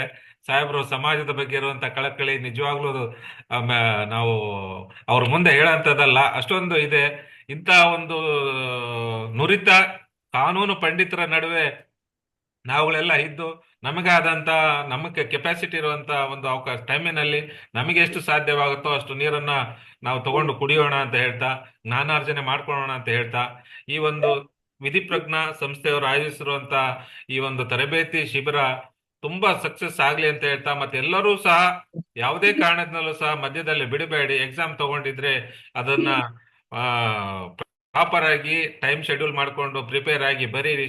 ಎಲ್ಲರಿಗೂ ಸಹ ಒಂದು ಯಶಸ್ಸು ಸಿಗುತ್ತೆ ಅಂತ ನಾನು ಭಾವಿಸ್ತೇನೆ. ಸಪೋಸ್ ಆಗಿಲ್ಲ ಅಂದ್ರೂ ಕೂಡ ಏನೋ ಲಾಸ್ ಇಲ್ಲ. ಕಾನೂನು ಅರ್ಜನೆ ನಮಗೆ ಪ್ರತಿಯೊಂದು ಫೀಲ್ಡ್ ಅಲ್ಲೂ ಬೇಕಾಗತ್ತೆ. ರುಟೀನ್ ಕೋರ್ಟ್ಗಳಲ್ಲಿ ಕೇಸ್ಗಳು ಅಟೆಂಡ್ ಮಾಡ್ಬೇಕಾಗಿರ್ಬೋದು, ಸಮಾಜದಲ್ಲಿ ನಾವು ಸಭೆ ಸಮಾರಂಭಗಳಲ್ಲಿ ಭಾಗವಹಿಸಿದಾಗ ಮಾತನಾಡುವಂಥದ್ದು ಇರ್ಬೋದು, ಯಾವುದೇ ಒಬ್ಬ ಪ್ರಜೆ ಜೊತೆಗೆ ಮಾತಾಡಬೇಕಾದ್ರೆ ನಾವು ಕಾನೂನು ಪಂಡಿತರಾಗಿ ಮಾತಾಡೋದಕ್ಕೂ ಒಬ್ಬರು ಲೇಮ್ಯಾನ್ ಆಗಿ ಮಾತಾಡೋದಕ್ಕೂ ಬಹಳ ವ್ಯತ್ಯಾಸಗಳಿರುತ್ತೆ. ಆದ್ರಿಂದ ಕಾನೂನು ತಿಳುವಳಿಕೆ ಅನ್ನೋದು ಸಮುದ್ರವಿದ್ದಂತೆನೆ ಮತ್ತೊಮ್ಮೆ ನಾನು ಹೇಳಬಲ್ಲೆ. ಆದ್ರಿಂದ ಸಹ ತಿಳ್ಕೊಳ್ಳೋಣ. ಅದರಲ್ಲಿ ನಮ್ಮ ಪುರುಷೋತ್ತಮ ಸಾಹೇಬರು ಇಂಥ ಒಂದು ಒಳ್ಳೆ ಯೋಜನೆಯನ್ನು ಆಯೋಜಿಸಿದ್ದಾರೆ. ಆನ್ಲೈನ್ ನಲ್ಲಿ ವರ್ಚುವಲ್ ಆಗಿ ತರಬೇತಿಯನ್ನು ಕೊಡುವಂಥದ್ದು. ನಿಜವಾಗ್ಲೂ ನಾವೆಲ್ಲೆಲ್ಲಿ ಕುತ್ಕೊಂಡಿದ್ದೀವೋ ತಮ್ಮ ಮನೆಯಲ್ಲೇ ಕುತ್ಕೊಂಡು ಲಿಸನಿಂಗ್ ಮಾಡಬಹುದು, ಡಿಸ್ಕಸ್ ಮಾಡಬಹುದು. ತಮಗಿರುವಂತ ಒಂದು ಏನಂತೀವಿ ನಮ್ಮ ನಾಲೆಡ್ಜ್ ಅಥವಾ ಏನೋ ಡೌಟ್ಸ್ಗಳಿದ್ರೆ ಕೇಳ್ಕೊಬಹುದು. ಅದು ನಮ್ಮ ಎಕ್ಸಾಮ್ಗೆ ಆಗಿರ್ಬೋದು, ನಮ್ಮ ವೃತ್ತಿಗೆ ಆಗಿರ್ಬೋದು, ನಮ್ಮ ಜೀವನಕ್ಕೆ ಆಗಿರ್ಬೋದು, ಸದಾ ಅದು ಒಳಿತನ್ನೇ ಮಾಡ್ತದೆ ಅಂತ ಹೇಳ್ತಾ, ನನಗೆ ಒಂದೆರಡು ಮಾತನಾಡಲಿಕ್ಕೆ ಅವಕಾಶ ಮಾಡಿಕೊಟ್ಟಂತ ಎಲ್ಲ ಸಂಘಟಕರಿಗೂ, ಮತ್ತೆ ಮೊದಲನೇದಾಗಿ ನಮ್ಮ ಜಿನ್ನಾಳ್ಕರ್ ಸಾಹೇಬರಿಗೆ, ವಡ್ಡಾರ್ ಸಾಹೇಬರಿಗೆ, ಮಿಟಲ್ ಕೋರ್ಟ್ ಸಾಹೇಬರಿಗೆ, ಮತ್ತು ಇದರಲ್ಲಿ ಇರುವಂತ ವರ್ಚುವಲ್ ಮೀಟಿಂಗ್ ಅಲ್ಲಿ ಇರುವಂತ ಎಲ್ಲ ಗೌರವಾನ್ವಿತ ನ್ಯಾಯಾಧೀಶರುಗಳಿಗೆ, ಮತ್ತು ನೂತನವಾಗಿ ಆಸ್ಪಿರೆಂಟ್ಸ್ ಏನಂದ್ರೆ ಆಕಾಂಕ್ಷಿಗಳಾಗಿ ಬಂದಿರುವಂತ ಎಲ್ಲ ಶಿಬಿರಾರ್ಥಿಗಳಿಗೆ ಆರ್ಥಿಕ ಶುಭಾಶಯಗಳನ್ನ ಹೇಳ್ತಾ ಸಕ್ಸಸ್ ಆಗ್ಲಿ ಅಂತೇಳಿ ಮತ್ತೊಮ್ಮೆ ಕೇಳ್ಕೊಳ್ತಾ, ತಮಗೆಲ್ಲರಿಗೂ ಒಳ್ಳೆಯದಾಗ್ಲಿ. ಧನ್ಯವಾದಗಳು. Thank you so much sir. ಬಹಳ ಅದ್ಭುತವಾಗಿ ತಾವು ವಿಷಯಗಳನ್ನ ಹೇಳಿದ್ರಿ, ಹಾಗೂ ಶುಭಾಶಯಗಳನ್ನ ನಮ್ಮ ಕಿರಿಯ ವಕೀಲರಿಗೆ ಹಾಗೂ ಸಿವಿಲ್ ನ್ಯಾಯಾಧೀಶರ ಆಕಾಂಕ್ಷಿಗಳಿಗೆ ತಿಳಿಸ್ಕೊಟ್ರಿ. ಈ ಒಂದು ಕಾರ್ಯಕ್ರಮಕ್ಕೆ ಬಂದಂತಹ ಎಲ್ಲ ಗೌರವಾನ್ವಿತ ನ್ಯಾಯಾಧೀಶರಿಗೆ ಅವ್ರಿಗೆ ಧನ್ಯವಾದಗಳನ್ನ ತಿಳಿಸ್ತೀವಿ. ಏನಾದ್ರೂ ಪ್ರಶ್ನೆಗಳಿದ್ರೆ ನ್ಯಾಯಾಧೀಶರಿದ್ದಾರೆ, ಸಾಕಷ್ಟು ಪರಿಣಿತಿಯನ್ನ ಪಡೆದು ಸಾಕಷ್ಟು ಸೇವೆಯನ್ನ ಸಲ್ಲಿಸಿರ್ತಾರೆ ನ್ಯಾಯಾಂಗ ಇಲಾಖೆಯಲ್ಲಿ. ಸೊ ಏನಾದ್ರೂ ಪ್ರಶ್ನೆಗಳಿದ್ರೆ ದಯವಿಟ್ಟು ಪ್ರಶ್ನೆಗಳೇನಾದ್ರೂ ಇದ್ರೆ ಕೇಳಿ. ಈ ನ್ಯಾಯಾಂಗ ಇಲಾಖೆಗೆ ಸಂಬಂಧಪಟ್ಟಂಗೆ, ಯಾಕೆಂತಂದ್ರೆ ಇಲ್ಲಿ ನಾವು ನುರಿತ ವಿಶ್ರಾಂತ ಜಿಲ್ಲಾ ನ್ಯಾಯಾಧೀಶರು ಸಾಕಷ್ಟು ಸೇವೆಯನ್ನ ಸಲ್ಲಿಸಿ ಎಕ್ಸ್ಪೀರಿಯನ್ಸ್ ಹೊಂದಿರುವಂತವ್ರು ಇವತ್ತು ನಮ್ ಜೊತೆಗಿದ್ದಾರೆ.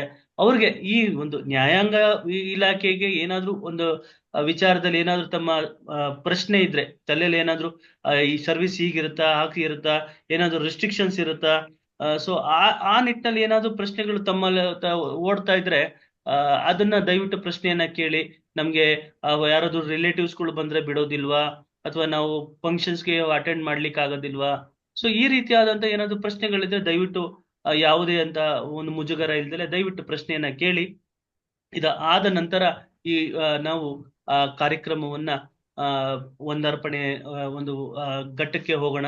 ಸೊ ವಂದನಾರ್ಪಣೆಯನ್ನ ಡಾಕ್ಟರ್ ಬಾಬಾ ಸಾಹೇಬ್ ಜಿನರಾಳ್ಕರ್ ಸಾಹೇಬ್ರು ಅವ್ರು ಮಾಡ್ಕೊಡ್ತಾರೆ. ದಯವಿಟ್ಟು ಆ ಪ್ರಶ್ನೆಯನ್ನ ಕೇಳಿ. ಒಬ್ರು ಕೇಳಿದ್ದಾರೆ ಸರ್, ಲೈಫ್ ಸ್ಟೈಲ್ ಮತ್ತು ರಿಸ್ಟ್ರಿಕ್ಷನ್ಸ್ ಬಗ್ಗೆ ಪ್ಲೀಸ್ ಹೇಳಿ ಅಂತ ಹೇಳ್ತಾರೆ ಸರ್. ಲೈಫ್ ಸ್ಟೈಲ್ ಮಾಡಿದ್ರೆ ನಾನು ಮೈಕ್ರೋ ಪ್ರಾಬ್ಲಮ್ ಆಗಿತ್ತು, ಮಾತಾಡ್ಲಿಲ್ಲ ಸರ್. ಪ್ರಾಣೇಶ್ ಸಾಹೇಬ್ರು ಮಾತಾಡ್ಲಿ ಸರ್, ಪ್ರಾಣೇಶ್ ಸಾಹೇಬ್ರು ಮಾತಾಡ್ಲಿ ಸರ್. ಪ್ರಾಣೇಶ್ ಸರ್ ಮಾತಾಡಿ ಸರ್, ದಯವಿಟ್ಟು ಮಾತಾಡಿ sir. Hello sir, thank you sir. ಮಾತಾಡಿ ಸರ್. ಸರ್ ನಮಸ್ಕಾರ, ಎಲ್ಲರಿಗೂ ಕೂಡ ನಮಸ್ಕಾರಗಳು ಸರ್. ಎಲ್ಲ ಹಿರಿಯ ನ್ಯಾಯಮೂರ್ತಿಗಳು ಮತ್ತೆ ನಮ್ಮ ತುಂಬಾ ಬಹಳ ಹಳೆ ಸ್ನೇಹಿತರು ಹಾಗೂ ಕಾನೂನಿನಲ್ಲಿ ಪಾಂಡಿತ್ಯ ಹೊಂದಿರುವ ಡಾಕ್ಟರ್ ಬಾಬಾ ಸಾಹೇಬ್ ಜಿನರಾಳ್ಕರ್ ಅವರು ನನಗೆ ಈ ಕಾರ್ಯಕ್ರಮಕ್ಕೆ ಬನ್ನಿ ಅಂತ ಹೇಳ್ಬಿಟ್ಟು ಆಹ್ವಾನ ಕೊಟ್ಟಿದ್ರು. ಹಾಗೆ ಪುರುಷೋತ್ತಮ್ ಅವರು ಕೂಡ ಈ ಸಮಾರಂಭಕ್ಕೆ ನೀವು ಉಪಸ್ಥಿತರಿರ್ಬೇಕು ಅಂತ ಕೇಳ್ಕೊಂಡಿದ್ರು ಝೂಮ್ ಮೀಟಿಂಗ್ ನಲ್ಲಿ. ತಮ್ಗೆಲ್ಲರಿಗೂ ಕೂಡ ಧನ್ಯವಾದಗಳು. ವಿಧಿ ಪ್ರಜ್ಞಾ ಕರ್ನಾಟಕ ಕಾನೂನು ಸ್ವಯಂ ಸೇವಾ ಸಂಸ್ಥೆ ರಿಜಿಸ್ಟರ್ಡ್ ಬೆಂಗಳೂರು ಒಂದು ಅತ್ಯುತ್ತಮವಾದಂತಹ ಕಾರ್ಯಕ್ರಮವನ್ನ ಇದನ್ನ ಏರ್ಪಡಿಸಿದ್ದಾರೆ. ನಾನು ಮೂಲತಃ ಸರ್ಕಾರಿ ಆಡಳಿತ ವಿಭಾಗದಲ್ಲಿ ನಾನು ಸುಮಾರು 40 ವರ್ಷಗಳ ಕಾಲ ಸೇವೆ ಮಾಡಿದ್ದೀನಿ. ನಾನು ಅಂದ್ರೆ ಚೈಲ್ಡ್ ಲೇಬರ್ ಅಂತಾನೆ ಹೇಳ್ಬೋದು. ಅಲ್ಲಿಂದ ಶುರು ಮಾಡಿದೆ ನಾನು ಸರ್ಕಾರದಲ್ಲಿ ಕೆಲಸನ. ಆಮೇಲೆ ವಿಧಾನಸೌಧದಲ್ಲಿ ಡೆಪ್ಯೂಟಿ ಡೈರೆಕ್ಟರ್ ಆಫ್ ಟ್ರೆಜರೀಸ್ ಆಗಿ ರಿಟೈರ್ಡ್ ಆಗಿ 2 ವರ್ಷದಿಂದ ವಕೀಲ ಹುದ್ದೆನಲ್ಲಿ ನಾನು ಅದನ್ನು ನಿರ್ವಹಿಸ್ತಾ ಇದ್ದೇನೆ. ನಾನು 1989ರಲ್ಲಿ ನಾನು ಲಾ ಪರೀಕ್ಷೆ ನಾನು ಪಾಸ್ ಮಾಡಿದ್ದು ನಾನು. ಆದ್ರೆ ಸರ್ವಿಸ್ ನಲ್ಲಿ ಇದ್ದಾಗ್ಲೇನೆ ಅವಾಗ ಮಾರ್ನಿಂಗ್ ಕಾಲೇಜ್ ವ್ಯವಸ್ಥೆ ಇತ್ತು, ಹಂಗಾಗಿ ನಮಗೆ ಅನುಮತಿ ತಗೊಂಡು ನಾನು ಮಾಡಿದ್ದೆ. ಈಗ ಆಸ್ಪಿರೆಂಟ್ಸ್ಗಳು ಅಂದ್ರೆ ಯಾರು ಸಿವಿಲ್ ನ್ಯಾಯಾಧೀಶರ ಹುದ್ದೆಗೆ ಆಕಾಂಕ್ಷಿಗಳು ಈ ಶಿಬಿರದಲ್ಲಿ ಇದ್ದಾರೆ, ಅವರಿಗೆ ಒಂದು ಶುಭಾಶಯವನ್ನು ತಾವು ಹೇಳಬೇಕು ಅಂತ ಹೇಳಿ ನನಗೆ ಕೇಳ್ಕೊಂಡ್ರು. ಇದು ಹಿಂದೆ ನಮ್ಮ ಭಾರತ ದೇಶದಲ್ಲಿ ಪ್ರಾಚೀನ ಪದ್ಧತಿಯೊಳಗೆ ನ್ಯಾಯಾಧೀಶರಾಗಬೇಕು ಅಂತಂದ್ರೆ ಕೆಲವು ಸೆಕ್ಟರ್ಸ್ಗಳಿಗೆ ಮಾತ್ರ ಅದು ಅವಕಾಶ ಇತ್ತು, ಬೇರೆ ಎಲ್ಲರಿಗೂ ಇರಲಿಲ್ಲ. ಬಾಬಾ ಸಾಹೇಬ್ ಅಂಬೇಡ್ಕರ್ ಅವರು ಬಂದ ಮೇಲೆ ಏನಾಯ್ತು ಅಂದ್ರೆ 1950 ಆನ್ವರ್ಡ್ಸ್ ಸಂವಿಧಾನ ಜಾರಿ ಆದ್ಮೇಲಿಂದ ಎಲ್ಲರಿಗೂ ಮುಕ್ತವಾದಂತಹ ಅವಕಾಶವನ್ನ ನ್ಯಾಯಾಧೀಶರಾಗಲಿಕ್ಕೆ ಅವಕಾಶ ಕಲ್ಪಿಸಲಾಯಿತು. ಆರ್ಟಿಕಲ್ 14 ನಲ್ಲಿ equality before law and equal protection of loss ಅಂತ ಹೇಳ್ತೀವಿ ನಾವು. ಈ ಈಕ್ವಲ್ ಪ್ರೊಟೆಕ್ಷನ್ ಆಫ್ ಲಾಸ್ ನಲ್ಲಿ ಏನು ಅಂತಂದ್ರೆ ಪ್ರತಿಯೊಬ್ಬರಿಗೂ ಕಾನೂನಿನ ಸಮಾನ ರಕ್ಷಣೆ ಅಂತ ಹೇಳ್ತಾರೆ. ಹಾಗಾಗಿ ಕಾನೂನು ಎಲ್ಲರಿಗೂ ಒಂದೇನೆ, ಪ್ರತಿಯೊಬ್ಬರು ಕೂಡ ನಮ್ಮ ಭಾರತ ದೇಶದ ಸಂವಿಧಾನದ ಅಡಿಯೊಳಗೆ ಎಲ್ಲಾ ಕಾನೂನಿನ ಸೌಲಭ್ಯವನ್ನ ಪಡ್ಕೊಳ್ಬಹುದು. ಈಗ ಆಸ್ಪಿರೆಂಟ್ಸ್ ಏನು ಸಿವಿಲ್ ನ್ಯಾಯಾಧೀಶರಾಗಬೇಕು ಅಂತಿದ್ದಾರೆ, ಅವರು ಶ್ರೀಸಾಮಾನ್ಯ ಏನು ಅಪೇಕ್ಷೆ ಪಡ್ತಾನೆ. ಈಗ ನಾವು ಒಂದ್ ರೀತಿಯಿಂದ ನನ್ನ ಶ್ರೀಸಾಮಾನ್ಯ ಅಂತ ಅನ್ಕೊಳ್ಳಿ. ಯಾಕೆ ಅಂತಂದ್ರೆ ಜುಡಿಷಿಯಲ್ ಒಪಿನಿಯನ್ಸ್ ಗಳನ್ನ ನಾವು ತಗೊಂಡಿದೀವಿ. ನನಗೆ ನಮ್ಮ ಮಿತ್ತಲ್ಕೋಡ್ ಸಾಹೇಬ್ರು ಹೇಳಿದ ಮಾತು ಬಹಳ ಖುಷಿ ಆಯ್ತು ನನಗೆ. ನೌಕರಿಗೋಸ್ಕರ ಬರಬೇಡಿ, ಇದು ಸೇವೆಗೆ ಅಂತ ಬನ್ನಿ, ಇದು ಒಂದು ತಪಸ್ಸು ಅಂತ ಹೇಳಿದ್ರು ಅವರು. ಹಾಗೆ ಇತರ ಹಿರಿಯ ನ್ಯಾಯಾಧೀಶರುಗಳು ಅತ್ಯುತ್ತಮವಾದಂತಹ ಅಭಿಪ್ರಾಯಗಳನ್ನ ಕೊಟ್ಟರು. ಇದರಲ್ಲಿ ಸೆಲ್ವಕುಮಾರ್ ಜಿ ಅವರಾಗ್ಲಿ, ವೆಂಕಟೇಶ್ ವಾರ್ಸೆ ಅವರಾಗ್ಲಿ, ಆಮೇಲೆ ಪ್ರೊಫೆಸರ್ ಗೋಪಿ ರಂಗನಾಥ್ ಅವರಾಗ್ಲಿ ತುಂಬಾ ಚೆನ್ನಾಗಿ ಪ್ರತಿಯೊಂದು ಎಳೆಯಾಗಿ ಇವರದನ್ನ ಹೇಳಿದ್ರು.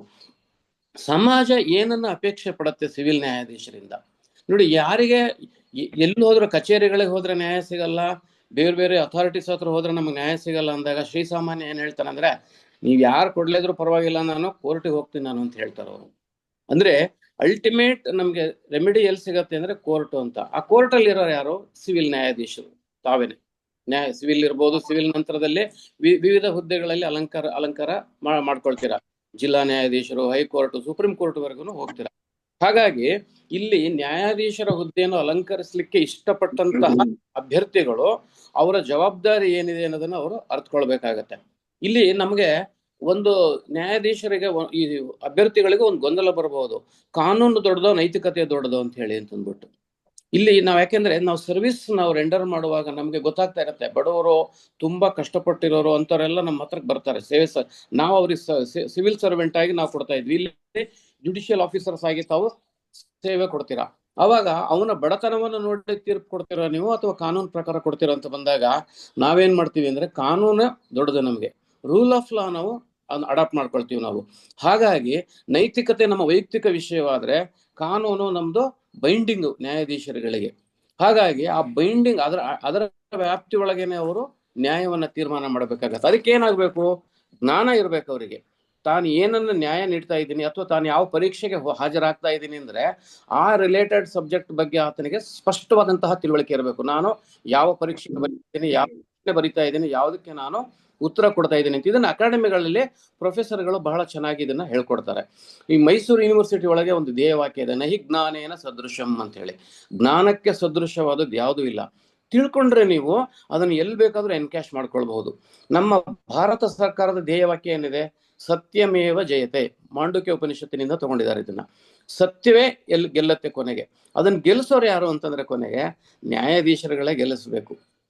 ನ್ಯಾಯಾಧೀಶರು ಗೆಲ್ಲಿಸಬೇಕು ಅಂತಂದ್ರೆ ಅವರು ಅಪಾರವಾದಂತಹ ಅಧ್ಯಯನವನ್ನ ಮಾಡಬೇಕು. Law is a study of cases, not study of books. ಬುಕ್ಗಳನ್ನು ಓದೋದ್ರಿಂದ ಅಲ್ಪ ಜ್ಞಾನ ಬರುತ್ತೆ, ಇಲ್ಲ ಜ್ಞಾನ ಬರಲ್ಲ, ಬಂದೇ ಬರುತ್ತೆ.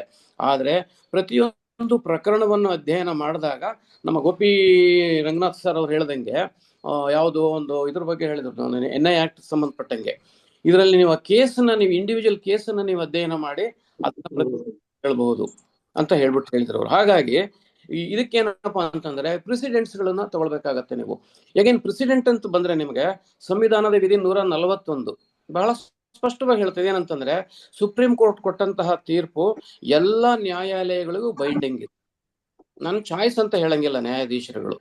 ನಾನು ಆ ನ್ಯಾಯ ತೀರ್ಪಿಗೆ ವಿರುದ್ಧವಾಗಿ ಅವರು ನ್ಯಾಯವನ್ನು ಕೊಡೋ ಹಾಗಿಲ್ಲ. ಅಲ್ಲಿ ಯಾರಾದ್ರೂ ಅಡ್ವೊಕೇಟ್ಸ್ ಕೋರ್ಟ್ ನಲ್ಲಿ ಅದನ್ನ ಕೋರ್ಟ್ ಮಾಡಿ ರೆಫರ್ ಮಾಡಿದ್ರೆ, ಸುಪ್ರೀಂ ಕೋರ್ಟಿನ ಜಡ್ಜ್ಮೆಂಟ್ಸ್ ಈ ರೀತಿ ಇದೆ, ಕೇಸ್ ಲಾ ಈ ರೀತಿ ಇದೆ ಅಂತ ಕೊಟ್ಟಾಗ ಇಲ್ಲ ನಂದೇ ತೀರ್ಮಾನ ಕರೆಕ್ಟು, ನನ್ನ ಕೋರ್ಟಲ್ಲಿ ನಾನೇ ಹೇಳ್ತೀನಿ ಅಂತ ಹೇಳಲಿಕ್ಕೆ ಬರೋದಿಲ್ಲ. ಅಂದ್ರೆ ಇಲ್ಲಿ ಹೇಗೆ ಮತ್ತೆ ವಿವೇಚನಾಧಿಕಾರ ಬರುತ್ತೆ. ಇಲ್ಲಿ ನ್ಯಾಯಾಧೀಶರುಗಳಿಗೆ ಯಾವಾಗ ವಿವೇಚನಾಧಿಕಾರಗಳು ಬರುತ್ತೆ ಅನ್ನೋದು inherent powers of the courts ಅಂತ ಏನ್ ಹೇಳ್ತೀವಿ, ಅಲ್ಲಿ ನಾವು ತಗೊಳ್ಬಹುದು. ಆದ್ರೆ ಅಂತಹ ವಿವೇಚನಾಧಿಕಾರ ಆರ್ಬಿಟ್ರರಿ ಆಗಿ ಆಗ್ಲಿಕ್ಕೆ ಸಾಧ್ಯ ಇಲ್ಲ. ಅದು ಜುಡಿಷಿಯಸ್ ಮೈಂಡ್ ಇಂದ ತಗೊಳ್ಬೇಕಾಗತ್ತೆ. ಪ್ರತಿಯೊಬ್ಬ ಪ್ರಜೆ ಯಾರು ನ್ಯಾಯವನ್ನ ಕೇಳ್ಕೊಂಡು ನ್ಯಾಯಾಲಯಕ್ಕೆ ಬರ್ತಾನೆ ಅವನಿಗೆ ಸಂವಿಧಾನನೇ ಆರ್ಟಿಕಲ್ 21 ಅಲ್ಲಿ ಒಂದು ರೈಟ್ ಅನ್ನು, ಫಂಡಮೆಂಟಲ್ ರೈಟ್ ಅನ್ನು ಗ್ಯಾರಂಟಿ ಮಾಡಿದೆ. ಏನು, no person shall be deprived of his life or personal liberty except according to procedure established by law ಅಂತ ಹೇಳುತ್ತೆ. ಆ ಪರ್ಸನಲ್ ಲಿಬರ್ಟಿ ಒಳಗೆ ಅವನು ನ್ಯಾಯವನ್ನ ಕೇಳ್ತಾ ಇದ್ದಾನಲ್ಲ, ಅವನ ಹತ್ರ ದುಡ್ಡಿಲ್ಲದೆ ಇರಬಹುದು, ಆದ್ರೆ ಅವನ ಜೀವಿಸುವ ಹಕ್ಕಿನ ವ್ಯಾಪ್ತಿಯೊಳಗೆ ಬರುತ್ತೆ. ಅದು ಭವಾನಿಸ್ ಕೇಸ್ನಲ್ಲಿ ಇದನ್ನು ಹೇಳ್ತಾರೆ. ಸೊ ಹಾಗಾಗಿ ಇಂತಹ ಪ್ರತಿಯೊಂದು ಪ್ರಕರಣವನ್ನು ಕೂಡ ಆಸ್ಪಿರೆಂಟ್ಸ್ ಗಳು ಅಧ್ಯಯನವನ್ನ ಮಾಡಬೇಕಾಗತ್ತೆ. ಇದು ನಮ್ಮ ಪುರುಷೋತ್ತಮ ಅವರು ನಿನ್ನೆ ನನ್ನ ಹತ್ರ ಮಾತಾಡ್ತಾ ಹೇಳಿದ್ರು, ನಮ್ಮ ಯುವ ವಕೀಲರುಗಳು ಅಥವಾ ಏನು ಆಸ್ಪಿರೆಂಟ್ಸ್ ಗಳಿದ್ದಾರೆ ಅವರಿಗೆ ಶುಭಾಶಯ ಹೇಳುವಾಗ ತಾವು ಅವರು ಯಾವುದನ್ನ ಹೆಚ್ಚು ಒತ್ತು ಕೊಡ್ಬೇಕು ಅನ್ನೋದ್ರ ಬಗ್ಗೆ ತಮ್ಗೇನಾದ್ರು ತಿಳಿದಿದ್ರೆ ಅದ್ರ ಬಗ್ಗೆ ತಾವು ತಿಳಿಸಿ ಸರ್ ಅಂತಾನೆ ಹೇಳಿದ್ರು ಶುಭಾಶಯ ಕೊಡ್ಬೇಕಾದ್ರೆ. ಯಾಕಂದ್ರೆ ನಾನು ಲಾ ಮಾಡುವಾಗ ನನಗೆ ನಮ್ಮ ಗುರುಗಳು ಹೇಳ್ಕೊಟ್ಟಿದ್ದು, ಇವತ್ತು ನಾವು ನಮ್ಮ ಡಿಪಾರ್ಟ್ಮೆಂಟ್ ಅಲ್ಲಿ ಒಂದು ಸರ್ವಿಸ್ ಮಾಡಿದ್ದೀನಿ 40 ವರ್ಷ ಅಂತಂದ್ರೆ ವಿತೌಟ್ ಎನಿ ಬ್ಲೇಮಿಶ್, ಯಾವ ಇಲ್ದಿದ್ದಂಗೆ ನಾವು ಮಾಡಬೇಕು ಅಂತಂದ್ರೆ ಕಾನೂನಿನ ಜ್ಞಾನ ನಮಗೆ ಇದ್ದಾಗ ನಮ್ಮ ಪ್ರತಿಯೊಂದು ಫೈಲ್ ನಲ್ಲಿ ಕಾಯ್ದೆ ಜುಡಿಷಿಯಲ್ ಪ್ರೊಸೆಸ್ ನಲ್ಲಿ ನಾವು ಈ ರೂಲ್ ಆಫ್ ಲಾನ ನಾವು ಇಟ್ಕೊಂಡ್ಬಿಟ್ಟು ಕಾನೂನು ಏನ್ ಹೇಳುತ್ತೆ ಅನ್ನೋದನ್ನ ತಿಳಿಸ್ತೀವಿ. ಹಾಗೇನೆ ಜಡ್ಜಸ್ಗಳು ಕೂಡ ತಾವು ಮುಂದೆ ನ್ಯಾಯಾಧೀಶರಾದಾಗ ನಿಮ್ಮ ಕರ್ತವ್ಯವನ್ನು ನಿಭಾಯಿಸುವಾಗ ಡೆಲಿಗೇಷನ್ ಆಫ್ ಪವರ್ಸ್ ಅನ್ನು ತಾವು ನೋಡ್ಕೊಳ್ಬೇಕಾಗತ್ತೆ. You should not cross your delegated power. ನಿಮಗೆ ಯಾವ ಪವರ್ ಇದೆ ಆ ಪವರ್ ಅನ್ನು ನೀವು ಯೂಸ್ ಮಾಡಬೇಕು. ನೀವು ಜಿಲ್ಲಾ ನ್ಯಾಯಾಧೀಶರಾದ್ರೆ ಅನ್ನೋ ಕಾರಣಕ್ಕೆ ಸಬಾರ್ಡಿನೇಟ್ ನ್ಯಾಯಾಧೀಶರಿಗೆ ಇದೇ ತರನೇ ಜಡ್ಜ್ಮೆಂಟ್ ಕೊಡು ಅಂತ ಹೇಳಿ ನೀವು ಅವರಿಗೆ ಡೈರೆಕ್ಷನ್ ಕೊಡ್ಲಿಕ್ಕೆ ಆಗಲ್ಲ. ಅದು ಜುಡಿಷಿಯಲ್ ಮಿಸ್ಕಾಂಡಕ್ಟ್ ವ್ಯಾಪ್ತಿ ಒಳಗೆ ಬಂದ್ಬಿಡುತ್ತೆ. ಯಾಕೆಂದ್ರೆ ಆ ಸೀಟ್ ನಲ್ಲಿ ಕೂತಾಗ ಅವರಿಗೆ ಅವ್ರದ್ದೇ ಆದಂತಹ ಆ ಜುಡಿಷಿಯಲ್ ಪವರ್ಸ್ ಅವರಿಗೆ ಕನ್ಫರ್ ಆಗಿರುತ್ತೆ ಅದನ್ನ. ಸೊ ಹೀಗಾಗಿ ನಾವು ಈ ಲಾವನ್ನ ನೀವು ಅಧ್ಯಯನ ಮಾಡಿದ ಮೇಲೆ ನಿರಂತರವಾಗಿ ಬೆಳಗಿನ ಜಾವ ಹೇಳಿದ್ರು 5 ಗಂಟೆಗೆ ಅಥವಾ 4 ಗಂಟೆಗೆ ನೀವು ಪ್ರತಿದಿನ ಇಷ್ಟು ಗಂಟೆ ಅಂತ ಹಾಕೊಂಡು ನೀವು ಅಧ್ಯಯನ ಮಾಡಿ ಅಂತ ಹೇಳಿ. Continuous effort guarantee success. ಇವತ್ತು ನೀವು ಅನ್ಕೊಂಡಿರ್ತೀರ ನನ್ನ ಇಷ್ಟು ಜನದ ಮಧ್ಯದಲ್ಲಿ ನಾನು ನ್ಯಾಯಾಧೀಶ ಆಗ್ಲಿಕ್ಕೆ ಸಾಧ್ಯನಾ ಅಂತ ಹೇಳಿ ಅಂತಂದ್ಬಿಟ್ಟು, ಖಂಡಿತ ಸಾಧ್ಯ ಇದೆ. ಯಾಕೆಂತಂದ್ರೆ ನಿಮ್ಮ ನಿರಂತರ ಪ್ರಯತ್ನ ನಿಮಗೆ ಅದು ಯಶಸ್ಸು ಕೊಡ್ಲಿಕ್ಕೆ ಕಾರಣವಾಗುತ್ತೆ. ಯಾವಾಗ ಆಗತ್ತೆ ಅಂತಂದ್ರೆ ನೀವು ಮಾಡುವ ಅಧ್ಯಯನವು ಕ್ರಮಬದ್ಧವಾಗಿರ್ಬೇಕು. ನಾನೇನ್ ತಿಳ್ಕೊಂಡಿದ್ದೀನಿ ಅದೇ ಸತ್ಯ ಅಲ್ಲ, ಅದರ ಬದಲಿಗೆ ನೀವು ಕಾನೂನು ಏನ್ ಹೇಳ್ತಾ ಇದೆ, ಜುಡಿಷಿಯಲ್ ಆರ್ಡರ್ಸ್ಗಳು, ಪ್ರೆಸಿಡೆಂಟ್ಸ್ಗಳು ಏನ್ ಹೇಳ್ತಾ ಇದೆ, ಪ್ರೀವಿಯಸ್ ಕ್ವಶನ್ ಪೇಪರ್ಸ್ ಗಳಲ್ಲಿ ಬಂದಾಗ ಅದನ್ನು ಬಿಡಿಸ್ತಾ ಹೋಗ್ತೀರಾ ನೀವು, ಯಾವುದು ಸರಿ ಯಾವುದು ತಪ್ಪು ಅಂತಂದು. ಅದಕ್ಕೆ ನೀವು ತಜ್ಞರುಗಳಿಂದ ಅಭಿಪ್ರಾಯವನ್ನ ನೀವು ತಗೊಳ್ಬೇಕಾಗತ್ತೆ. ಸೊ ಈ ಪ್ರತಿಯೊಂದು ಅಂಶಗಳನ್ನು ಕೂಡ ನೀವು ಪರಿಶೀಲನೆ ಮಾಡ್ಬಿಟ್ಟು ನೀವು ನಿಮ್ಮ ಅಧ್ಯಯನವನ್ನು ನೀವು ಮಾಡಬೇಕಾಗತ್ತೆ. ಸ್ನೇಹಿತರೆ, ಇದು ಒಂದು ಅತ್ಯುತ್ತಮವಾದಂತಹ ಕಾರ್ಯಕ್ರಮ. ಏನು ಈ ನಮ್ಮ ವಿಧಿ ಪ್ರಜ್ಞಾ ಕರ್ನಾಟಕ, ಹಿಂದೆ ಏನೋ ಹೆಸರು ಹೇಳಿದ್ರು ಅವರು, ಮುಗಿಲು ಮಲ್ಲಿಗೆ ಅಂತನೋ, ಮುಗಿಲು ಕಾನೂನು ಕೇಂದ್ರ ಅಂತ ಸರ್, ತುಮಕೂರಿನಲ್ಲಿ ಮುಗಿಲು ಅಂತ ಹೇಳ್ಬಿಟ್ಟು ಅವರು ಮಾಡ್ತಾ ಇದ್ರು. ಈಗ ನಾನು ಕೂಡ ನಮ್ಮ ಒಂದು ವ್ಯಾಪ್ತಿಯೊಳಗೆ ನಮ್ಮ ಜಿಲ್ಲೆನಲ್ಲಿ ಯಾರೇ ಬಂದರೂ ಉಚಿತವಾಗಿ ಅವರಿಗೆ ಕಾನೂನು ಸೇವೆ ಕೊಡ್ಲಿಕ್ಕೆ ನಮ್ಮ ಹಂತದಲ್ಲಿ ಏನ್ ಸಾಧ್ಯವಾಗತ್ತೆ ಅದನ್ನ ಪ್ರಯತ್ನ ಮಾಡ್ತಾ ಇದ್ದೇವೆ. ಇದನ್ನು ಸುಮಾರು 30 to 40 years ಇಂದ ನಾನು ನನಗೆ ತಿಳಿದಂಗೆ ಮಾಡ್ತಾ ಇದ್ದೀನಿ. ಲಾ ಮಾಡಿದ ಮೇಲಿಂದ, ಬೀಯಿಂಗ್ ಸಿವಿಲ್ ಸರ್ವೆಂಟ್ ಆಗಿದ್ರು ಕೂಡ, ಈಗ ಅಡ್ವೊಕೇಟ್ ಆದ್ಮೇಲೆ ಲೈಸೆನ್ಸ್ ಸಿಕ್ಬಿಟ್ಟಿದೆ ನಮಗೆ, ಅದನ್ನ ಮಾಡ್ಲಿಕ್ಕೆ ಪ್ರಯತ್ನ ಮಾಡ್ತಾ ಇದೀವಿ. ಆದ್ರೆ ಇದನ್ನ ವಿದ್ಯುಕ್ತವಾಗಿ ಒಂದು ರಿಜಿಸ್ಟರ್ಡ್ ಸಂಸ್ಥೆಯನ್ನ ಮಾಡಿಕೊಂಡು, ಕಾನೂನು ಸ್ವಯಂ ಸೇವಾ ಸಂಸ್ಥೆ ಮಾಡಿಕೊಂಡು ಪುರುಷೋತ್ತಮ್ ಮತ್ತು ಅವರ ತಂಡದವರು ತುಂಬಾ ಯಶಸ್ವಿಯಾಗಿ ಇದನ್ನ ನಡೆಸ್ತಾ ಇದ್ದಾರೆ. ಬಾಬಾ ಜಿನ್ರಾಳ್ಕರ್ ಸಾಹೇಬರು ಇದಕ್ಕೆ ಕಳಶ ಇಟ್ಟಂಗೆ ಸರಿಯಾದ ರೀತಿಯಿಂದ ಅವರಿಗೆ ಮಾರ್ಗದರ್ಶನವನ್ನ ನೀಡ್ತಾ ಇದ್ದಾರೆ. ಇವತ್ತು ಎಲ್ಲ ಮೇಧಾವಿ ತಜ್ಞರುಗಳು, ಹಿರಿಯ ನ್ಯಾಯಾಧೀಶರುಗಳು, ನಿವೃತ್ತ ನ್ಯಾಯಾಧೀಶರುಗಳು ಆಗಮಿಸಿ ಇದನ್ನು ಒಂದು ಶುಭ ಕೋರಿದಿರ. ಈ ಒಂದು ಸಂಸ್ಥೆ ಇನ್ನು ತುಂಬಾ ಯಶಸ್ವಿಯಾಗಿ ಬೆಳಿಲಿ. 7ನೇ ಬ್ಯಾಚ್ ಆಗಿದೆ ಅಂತ ಹೇಳ್ತಾ ಇದ್ರು, ಸೆಂಚುರಿ ಆಗಲಿ ಅಂತ ಹೇಳಿ ನಾನು ಶುಭ ಹಾರೈಸಿ ನನಗೆ ಮಾತಾಡ್ಲಿಕ್ಕೆ ಅವಕಾಶ ಮಾಡಿಕೊಟ್ಟಂತಹ ಈ ವಿಧಿ ಪ್ರಜ್ಞಾ ಕರ್ನಾಟಕ ಸಂಸ್ಥೆಯವರಿಗೂ ಹಾಗೂ ಬಾಬಾ ಸಾಹೇಬ್ ಜಿನ್ರಾಳ್ಕರ್ ಸಾಹೇಬರಿಗೂ ನಾನು ವಂದಿಸಿ ನನ್ನ 4 ಮಾತನ್ನ ಮುಗಿಸ್ತೇನೆ. ನಮಸ್ಕಾರ. ಧನ್ಯವಾದಗಳು ಸರ್. ತಾವು ಹೇಳ್ತಿದ್ರೆ ಸರ್, ನಿರಂತರ ಶ್ರದ್ಧೆ, ನಿರಂತರ ಅಧ್ಯಯನ ಮತ್ತು ನಿರಂತರ ಪರಿಶ್ರಮ ನಮಗೆ ಸಕ್ಸಸ್ ಅನ್ನ ಕೊಡ್ತದೆ ಅಂತ ತಾವು ಹೇಳ್ತಾ ಇದ್ರಿ. ಅದು ಖಂಡಿತ ಹೌದು.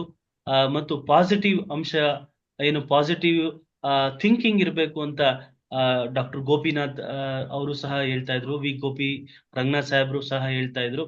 ಸೊ ಆ ನಿಟ್ಟಿನಲ್ಲಿ ಪಾಸಿಟಿವ್ ಒಂದು ಬಿಲೀಫ್ ಹಾಗೂ ನಿರಂತರ ಶ್ರದ್ಧೆ, ನಿರಂತರ ಅಧ್ಯಯನ, ನಿರಂತರ ಪರಿಶ್ರಮ, ಸೊ ಆ ಕನ್ಸಿಸ್ಟೆನ್ಸಿ ನಮ್ಮನ್ನ ಗೆಲುವಿಗೆ ಕಡೆ ಕರ್ಕೊಂಡು ಹೋಗೋದ್ರಲ್ಲಿ ಅನುಮಾನ ಇಲ್ಲ ಅಂತ ಹೇಳ್ತಾ, ಸೊ ಇಲ್ಲಿ ಕೆಲವೊಂದು ಪ್ರಶ್ನೆಗಳನ್ನ ಕೇಳಿದ್ದಾರೆ ಸರ್. ಆ ಪ್ರಶ್ನೆಗಳನ್ನ ಇಲ್ಲಿ ಕೇಳ್ಬೋದಾ ಅಂತ ನಾನು ತಮ್ಮನ್ನ ಕೇಳ್ತಿದ್ದೀನಿ ಸರ್. ಪ್ರಶ್ನೆಗಳು ಕೇಳ್ಬೋದಾ ಸರ್? ಇಲ್ಲಿ ಪ್ರಶ್ನೆಗಳನ್ನ ಕೇಳುವಂತ ಅವಕಾಶ ಇದೆಯಾ ಇಲ್ಲಿ? ಪುರುಷೋತ್ತಮ್ ಸರ್ ಹೇಳಿ ಸರ್, ಹೇಳಿ ಸರ್. ಪುರುಷೋತ್ತಮ್ ಸರ್, ಈಗ ಒಬ್ರು ಗಣ್ಯರು ಬಂದಿದ್ದಾರೆ, ಡಾಕ್ಟರ್ ಶ್ರೀ ಭೀಮರಾವ್ ಜಿನರಾಳ್ಕರ್ ಅಂತ ಹೇಳಿ. ಇವರು ಸಹ ವಿಶ್ರಾಂತ ಜಿಲ್ಲಾ ನ್ಯಾಯಾಧೀಶರಾಗಿ ಕಾರ್ಯವನ್ನ ನಿರ್ವಹಿಸ್ತಾ ಇರ್ತಾರೆ.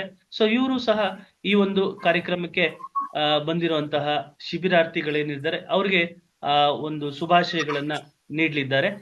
ಭೀಮರಾವ್ ಸರ್, ಮಾತಾಡಿ sir. Very good morning to all.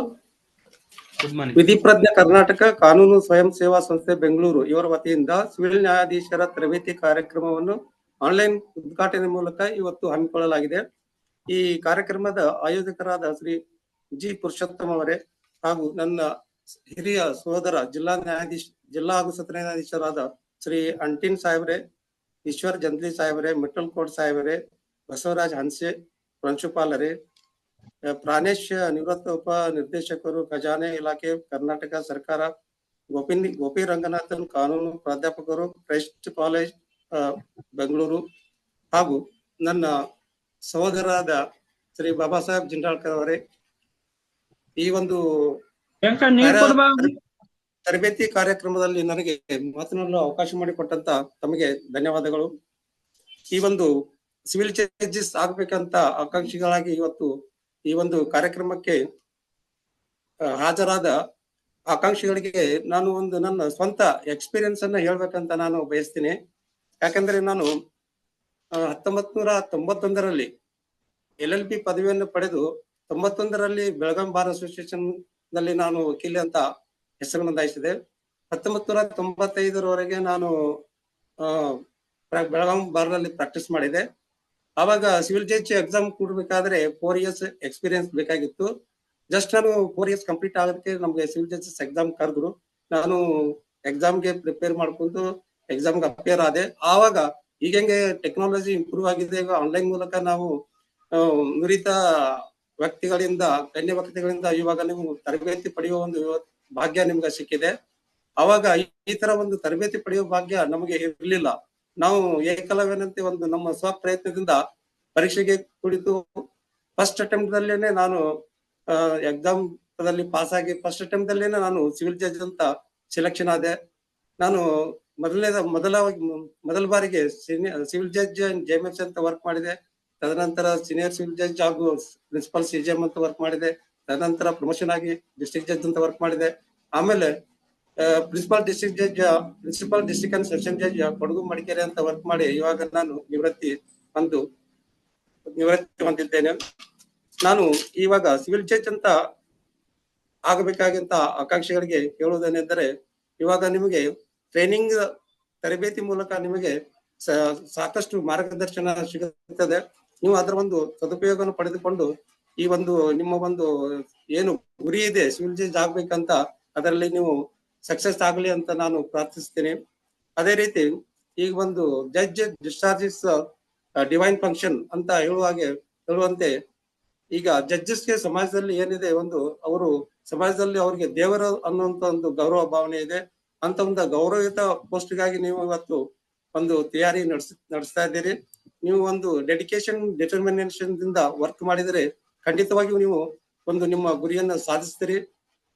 ಈ ಒಂದು ಸಂದರ್ಭದಲ್ಲಿ ಎಲ್ಲ ಸಿವಿಲ್ ಜಡ್ಜಸ್ ಆಕಾಂಕ್ಷಿಗಳಿಗೆ ನಾನು ಹೃದಯಪೂರ್ವಕ ಶುಭಾಶಯ ಕೋರುತ್ತೇನೆ. ನನಗೆ ಮಾತನಾಡಲು ಅವಕಾಶ ಮಾಡಿಕೊಟ್ಟ ಎಲ್ಲರಿಗೂ ನನ್ನ ಧನ್ಯವಾದಗಳು.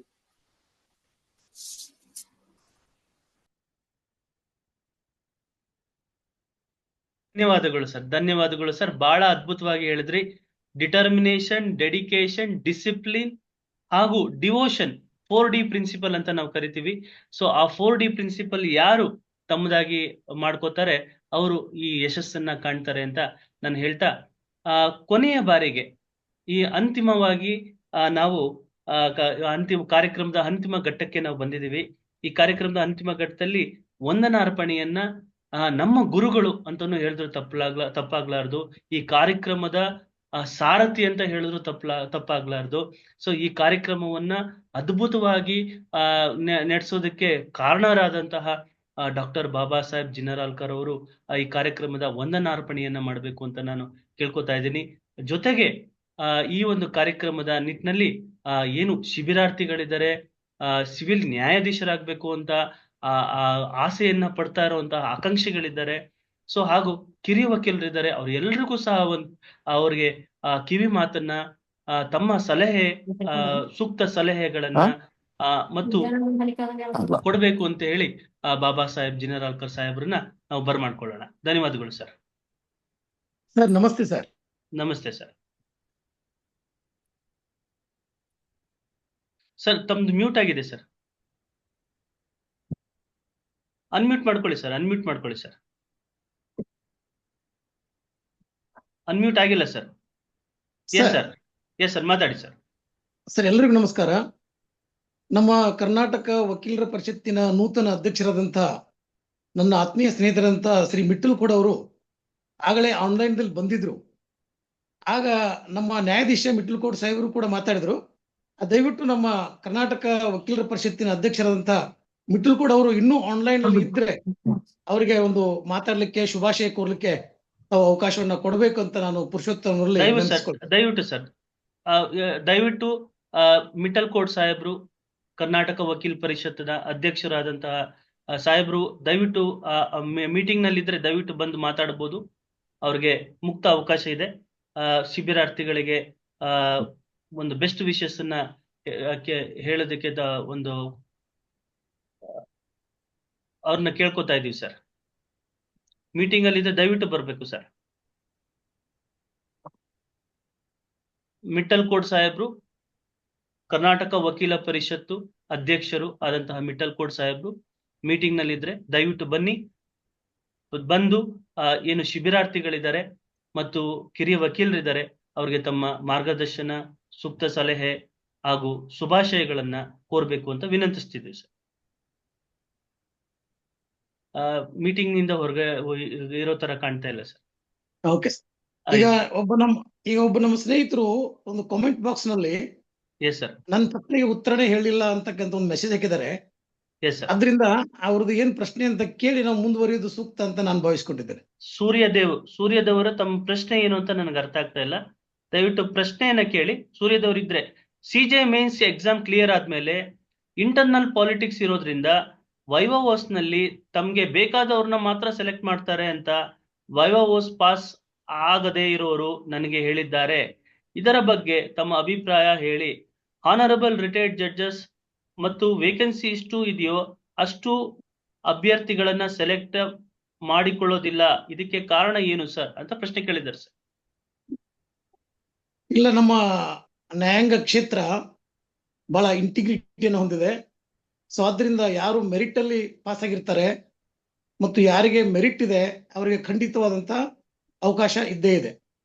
ಅದರ ಜೊತೆಗೆ ಮತ್ತು ನ್ಯಾಯಾಂಗದಲ್ಲಿ ಖಾಲಿ ಇರತಕ್ಕಂತ ಹುದ್ದೆಗಳನ್ನ ಭರ್ತಿ ಮಾಡಲಿಕ್ಕೆ ಸರ್ಕಾರ ಸೂಕ್ತ ಕ್ರಮ ವಹಿಸ್ತಾ ಇದೆ. ಮತ್ತು ತಮಗೆಲ್ಲರಿಗೂ ತಿಳಿದ ಹಾಗೆ ಈಗ 158 ಸ್ಥಾನಗಳನ್ನ ಕರೆದಿರೋದು ಅದಕ್ಕೆ ದ್ಯೋತಕವಾಗಿದೆ ಅಂತ ನಾನು ಆ ಪ್ರಶ್ನೆಗೆ ಉತ್ತರಿಸ್ತೇನೆ. ಬಹುಶಃ ಪ್ರಶ್ನೆಗಳು ಮುಗಿದಿದೆ ಅಂತ ನಾನು ಭಾವಿಸಿಕೊಂಡು ವಂದನಾರ್ಪಣೆ ಕಾರ್ಯಕ್ರಮವನ್ನ ನಾನು ಮುಂದುವರಿಸ್ತೇನೆ. Hello sir, good morning sir. Sir good morning sir. ಮಾತಾಡಿ ಸರ್, ಮಾತಾಡಿ ಸರ್. ಏನಿಲ್ಲ ಸರ್, NCR ಆಗಿದ್ರೆ, ಫ್ಯಾಮಿಲಿ ಡಿಸ್ಪ್ಯೂಟ್ಸ್ ಇಂದ NCR ಆಗಿದ್ರೆ ಏನೋ ಪ್ರಾಬ್ಲಮ್ ಆಗುತ್ತೆ ಸರ್ ಎಕ್ಸಾಮ್ ತಗೊಳಕ್ಕೆ. FIR ಆಗಿರಲ್ಲ ಸರ್. ಫ್ಯಾಮಿಲಿ ಗಂಡ ಹೆಂಡತಿ ಸಮಸ್ಯೆ ಆಗಿ FIR ಇದು ಏನು ಡಿವೋರ್ಸ್ಗಿನ್ನ ಅಪ್ಲೈ ಮಾಡಿರಲ್ಲ. ಬಿಫೋರ್ NCR ಮಾಡಿಸಿರ್ತಾರೆ. ಇದರಿಂದ ಏನೋ ಪ್ರಾಬ್ಲಮ್ ಆಗುತ್ತೆ ಸರ್, ವೈವಾದಲ್ಲಿ ಆಗಿರ್ಬೋದು ಅಥವಾ ನೀವು ಹಾಕಿ ಅಲ್ಲಿವರೆಗೆ ನಿಮ್ದು ಏನಾದ್ರು ಕೇಸು ಮುಗಿದಿರ್ಬೋದು, ನೀವು ಡಿಸ್ಚಾರ್ಜ್ ಆಗಿರ್ಬೋದು ಅಥವಾ ಅಕ್ವಿಟಲ್ ಆಗಿರ್ಬೋದು. ಹಾ ಸರ್. ನೀವು ಮೊದಲು ಅರ್ಜಿ ಹಾಕಿ. ಇನ್ನು ಟೈಮ್ ಇದೆ, ಇಂಟರ್ವ್ಯೂ ಬರ್ಲಿಕ್ಕೆ ಇನ್ನೂ ಟೈಮ್ ಇದೆ. ಹಾ ಸರ್. ಅಲ್ಲ, ಇಂಟರ್ವ್ಯೂ ಟೈಮಲ್ಲಿ ಪ್ರಾಬ್ಲಮ್ ಆಗಲ್ವಾ ಸರ್? ಪಾಸ್ ಮಾಡಿ ಇಂಟರ್ವ್ಯೂ ಬಂದು ಇನ್ನು ಆಯ್ಕೆ ಆಗ್ಲಿಕ್ಕೆ, ಪೊಲೀಸ್ ವೆರಿಫಿಕೇಶನ್ ಆಗ್ಲಿಕ್ಕೆ ತುಂಬಾ ಸಮಯ ಹಿಡಿತದೆ. ಅಲ್ಲಿವರೆಗೆ ನೀವೇನು ನಿರಾಂತಕವಾಗಿ ನೀವು ಪರೀಕ್ಷೆಗೆ ಅರ್ಜಿ ಹಾಕಿ ಮತ್ತೆ ಏನೇನು ಮಾಡಿ. NCR ಇಂದ ಏನು ಪ್ರಾಬ್ಲಮ್ ಆಗಲ್ಲ ಸರ್? ಆಗಲ್ಲ. Thank you sir. Thank you sir. Yes sir. ಎಲ್ರಿಗೂ ನಮಸ್ಕಾರ. ವಿಧಿ ಪ್ರಜ್ಞಾ ಕರ್ನಾಟಕ ಕಾನೂನು ಸ್ವಯಂ ಸೇವಾ ಸಂಸ್ಥೆ ಈ ಸಿವಿಲ್ ಜಡ್ಜ್ ಆಸ್ಪರೆಂಟ್ಸ್ಗೆ ಒಂದು ತರಬೇತಿ ಕಾರ್ಯಕ್ರಮವನ್ನ ಹಮ್ಮಿಕೊಂಡಿದ್ದು ಬಹಳ ಸ್ತುತ್ಯಾರ್ಹ ಕಾರ್ಯಕ್ರಮ. ಈ ಕಾರ್ಯಕ್ರಮವನ್ನ ವಿದ್ಯುಕ್ತವಾಗಿ ಉದ್ಘಾಟನೆ ಮಾಡಿದಂತ ನನ್ನ ಆತ್ಮೀಯ ಸ್ನೇಹಿತರಾದಂತಹ ವೆಂಕಟೇಶ್ ಓರ್ಸಿ ಅವರು ತಮ್ಮ ಅನುಭವದ ಮಾತುಗಳನ್ನ ಹೇಳುವುದರ ಮೂಲಕ ಆಕಾಂಕ್ಷಿಗಳಲ್ಲಿ ಪ್ರತಿಬಿಂಬಿಸಿದ್ದನ್ನ ಕಂಡು ನಮಗೆ ಬಹಳ ಸಂತೋಷವಾಗಿದೆ. ಆದ್ರಿಂದ ನಾನು ವಿಧಿ ಪ್ರಜ್ಞಾ ಕರ್ನಾಟಕ ಕಾನೂನು ಸ್ವಯಂ ಸೇವಾ ಸಂಸ್ಥೆಯ ಪರವಾಗಿ ಹಾಗೂ ನನ್ನ ಪರವಾಗಿ ನಾನು ನನ್ನ ಆತ್ಮೀಯ ಸ್ನೇಹಿತರಾದಂತಹ ವೆಂಕಟೇಶ್ ಓರ್ಸೆ ನಿವೃತ್ತ ಜಿಲ್ಲಾ ನ್ಯಾಯಾಧೀಶರಿಗೆ ನಾನು ಹೃದಯಪೂರ್ವಕವಾಗಿ ಅಭಿನಂದಿಸ್ತೇನೆ. ಅದೇ ರೀತಿಯಾಗಿ ಈ ಕಾರ್ಯಕ್ರಮದಲ್ಲಿ ಪಾಲ್ಗೊಂಡು ತಮ್ಮ ಅನುಭವದ ಮಾತುಗಳನ್ನ ಹೇಳಿದಂತ ನನ್ನ ಸಹೋದರರಾದಂತಹ ನಿವೃತ್ತ ಪ್ರಧಾನ ಜಿಲ್ಲಾ ಮತ್ತು ಸತ್ರ ನ್ಯಾಯಾಧೀಶರಾದಂಥ ಭೀಮರಾವ್ ಜಿಂಡ್ರಾಳ್ಕರ್ ಅವರಿಗೂ ಕೂಡ ನಾನು ಪೂರ್ವಕ ಅಭಿನಂದನೆಯನ್ನ ತಿಳಿಸ್ತೇನೆ. ಅದೇ ರೀತಿಯೊಳಗೆ ನನ್ನ ಆತ್ಮೀಯ ಸ್ನೇಹಿತರು ಹಾಗೂ ಉಪನಿರ್ದೇಶಕರು ಖಜಾನೆ ಇಲಾಖೆ ಕರ್ನಾಟಕ ಸರ್ಕಾರ ಆದಂತಹ ಪ್ರಾಣೇಶ್ ಅವರು ವಿಶೇಷವಾಗಿ ಸರ್ವಿಸ್ ಮ್ಯಾಟರ್ದಲ್ಲಿ ತುಂಬಾ ಪ್ರಬುದ್ಧತೆಯನ್ನ ಹೊಂದಿರುವಂತವರು, ಸಾಮಾಜಿಕ ಕಳಕಳಿಯನ್ನ ಹೊಂದಿರತಕ್ಕಂಥವ್ರು, ಸದಾ ಅಧ್ಯಯನಶೀಲರಾದಂತಹ ಶ್ರೀ ಪ್ರಾಣೇಶ್ ಅವರು ತಮ್ಮ ಅನುಭವದ ಮಾತುಗಳನ್ನ ಹೇಳಿ ನಮ್ಮನ್ನೆಲ್ಲ ಹುರಿದುಂಬಿಸಿದ್ದಾರೆ. ಅವ್ರಿಗೂ ಕೂಡ ನಾನು ಎಲ್ಲರ ಪರವಾಗಿ ಹೃತ್ಪೂರ್ವಕ ಅಭಿನಂದನೆಗಳನ್ನ ಸಲ್ಲಿಸ್ತೇನೆ. At the same time, my dearest friend Dr. Gopi Rangnath, the professor, Christ College, Bangalore, has delivered a very experienced, very knowledgeable lecture, and he inspired our aspirants to take the exam, and he has given some insights how to prepare the exam and the ratio of competition, and he has motivated, he has inspired our all aspirants. Therefore, on behalf of Vidhi Prajna Kanunu Karnataka Kanunu Swayam Seva Sansthe, I heartily congratulate Mr. Dr. Gopi Rangnath. At the same time, ನಮ್ಮೆಲ್ಲರ ಹಿರಿಯರು, ನಮ್ಮೆಲ್ಲರ ಮಾರ್ಗದರ್ಶಕರು ಮತ್ತು ನಿವೃತ್ತ ಜಿಲ್ಲಾ ಮತ್ತು ಸತ್ರ ನ್ಯಾಯಾಧೀಶರಾದ ಶ್ರೀ ಮಿಟ್ಟಲ್ಕೋಡ್ ಸಾಹೇಬರು ಪ್ರಸ್ತುತ ಧಾರವಾಡದ ಕರ್ನಾಟಕ ಉಚ್ಚ ನ್ಯಾಯಾಲಯದ ಪೀಠದಲ್ಲಿ ಅವರು ವಕೀಲಿ ವೃತ್ತಿಯನ್ನ ಮಾಡ್ತಾ ಎಲ್ಲ ಕಾನೂನಿನ ಕ್ಷೇತ್ರಗಳಲ್ಲಿ ಅವರ ಅಪಾರವಾದ ಅನುಭವವನ್ನ ನಮ್ಮ ಯುವಜನಾಂಗಕ್ಕೆ ಅವರು ದಾರಿ ಇರ್ತಾ ಇದ್ದಾರೆ. ಅವರು ತಮ್ಮ ಅನುಭವದ ಮಾತುಗಳನ್ನ ಹೇಳಿ ನಮಗೆಲ್ಲ ಮಾರ್ಗದರ್ಶನ ಮಾಡಿದ್ದರಿಂದ ಶ್ರೀ ಮಿಟ್ಟಲ್ ಕೋಡ್ ಸಾಹೇಬರು ಕೂಡ ನಾನು ಹೃತ್ಪೂರ್ವಕವಾಗಿ ಅಭಿನಂದಿಸ್ತೇನೆ. ಅದೇ ಸಮಯದಲ್ಲಿ ನೂತನವಾಗಿ ಆಯ್ಕೆಯಾದಂತಹ ವಕೀಲ ಪರಿಷತ್ತಿನ ಅಧ್ಯಕ್ಷರಾಗಿ ನೂತನವಾಗಿ ಆಯ್ಕೆಯಾದಂತಹ ನನ್ನ ಆತ್ಮೀಯ ಸ್ನೇಹಿತರಾದಂತಹ ಮಿಟ್ಟಲ್ ಕೋಡ್ ಅವರು ಕೂಡ ಆ ಸಮಯದಲ್ಲಿ ಆನ್ಲೈನ್ ದಲ್ಲಿ ಬಂದ್ರು. ಆದ್ರೆ ಅವರಿಗೆ ಅನಿವಾರ್ಯದ ಕಾರಣಗಳಿಂದ ಮತ್ತೆ ಅವರಿಗೆ ಜಾಯಿನ್ ಆಗಲಿಕ್ಕೆ ಆಗ್ಲಿಲ್ಲ.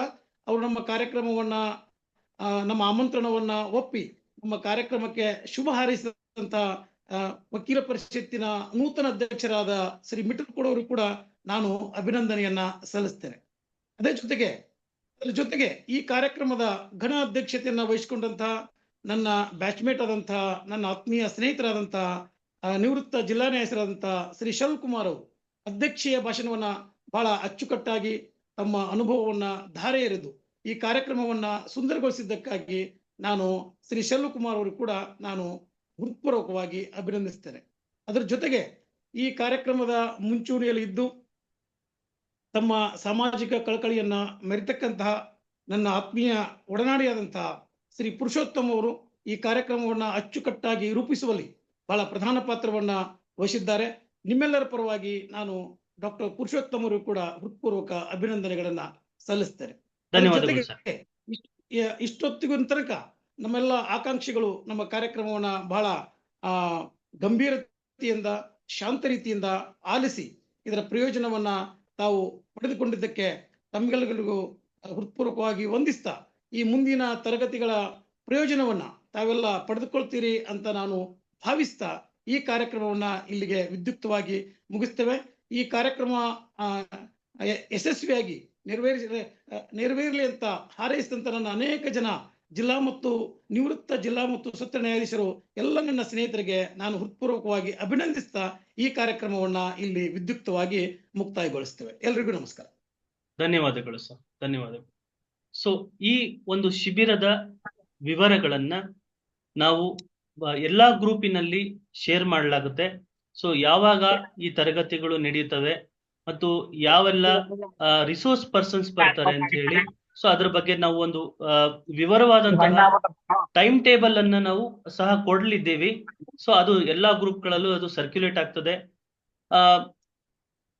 ಸರಿಸುಮಾರು 10 ರಿಂದ 15 ಜಿಲ್ಲಾ ನ್ಯಾಯಾಧೀಶರು ಈ ಒಂದು ಶಿಬಿರಕ್ಕೆ ಬಂದು ತಮ್ಮ ಜ್ಞಾನವನ್ನ ಹಂಚಿಕೊಳ್ಳಿದ್ದಾರೆ. ಸೊ ಕರ್ನಾಟಕದಲ್ಲಿ ಇದೇ ಮೊದಲನೇ ಬಾರಿಗೆ ವಿಶ್ರಾಂತ ಜಿಲ್ಲಾ ನ್ಯಾಯಾಧೀಶರು ಕಿರಿಯ ವಕೀಲರಿಗೆ ಯಾರು ನ್ಯಾಯಾಧೀಶರಾಗಬೇಕು ಅಂತ ತುಡಿತವನ್ನ ಹೊಂದಿದ್ದಾರೆ. ಸೊ ಅವ್ರಿಗೆ ಅನುಕೂಲ ಆಗ್ಲಿ ಅಂತ ತಮ್ಮ ಸಹಾಯ ಹಸ್ತವನ್ನ ನೀಡ್ತಾ ಇದ್ದಾರೆ. ಒಂದು ತುಂಬು ಹೃದಯದಿಂದ ಈ ಒಂದು ಕಾರ್ಯಕ್ರಮಕ್ಕೆ ಸಹ ಅವರು ಶುಭಾಶಯಗಳನ್ನ ನೀಡಿದ್ದಾರೆ. ಸಾಕಷ್ಟು ನಾವು ಏನು ನ್ಯಾಯಾಧೀಶರನ್ನ ಸಂಪರ್ಕಿಸಿದ್ವಿ. ಆ ಸಂದರ್ಭದಲ್ಲಿ ವೈಯಕ್ತಿಕ ಕಾರಣಗಳಿಂದ ಹಾಗೂ ಇತರೆ ಕಾರಣಗಳಿಂದ ಕೆಲವು ನ್ಯಾಯಾಧೀಶರು ಬರ್ಲಿಕ್ಕಾಗ್ಲಿಲ್ಲ. ಆದ್ರೂ ಸಹ ಅವ್ರು ಎಲ್ರಿಗೂ ಸಹ ಶುಭಾಶಯವನ್ನ ಕೋರಿದ್ದಾರೆ. ಸೊ ಎಲ್ರೂ ತಮ್ಗೆ ಒಳ್ಳೇದಾಗ್ಲಿ ಅಂತ ಹೇಳಿ ಹಾರೈಸಿದ್ದಾರೆ. ಅವ್ರೆಲ್ರಿಗೂ ಸಹ ನಾವು ಧನ್ಯವಾದಗಳನ್ನ ಅರ್ಪಿಸ್ತಾ, ಸೊ ಈ ಒಂದು ಕಾರ್ಯಕ್ರಮವನ್ನ ಬಹಳ ಸುಂದರಗೊಳಿಸಿದ್ದಾರೆ. ಏನು ಹಿರಿಯ ಜಿಲ್ಲಾ ನ್ಯಾಯಾಧೀಶರು ಹಾಗೂ ಹೆಸರಾಂತ ಕಾನೂನು ಪ್ರಾಧ್ಯಾಪಕರಿರ್ಬೋದು, ಹಾಗೂ ಏನು ಸರ್ಕಾರದ ಇಲಾಖೆಯಲ್ಲಿ ಕೆಲಸ ಮಾಡ್ತಾ ಪ್ರಸ್ತುತವಾಗಿ ವಕೀಲರಾಗಿ ಕೆಲಸ ಮಾಡ್ತಾ ಇರುವಂತವ್ರು ಮತ್ತು ಹೆಸರನ್ನ ಹೇಳಕ್ಕಾಗಲ್ಲ.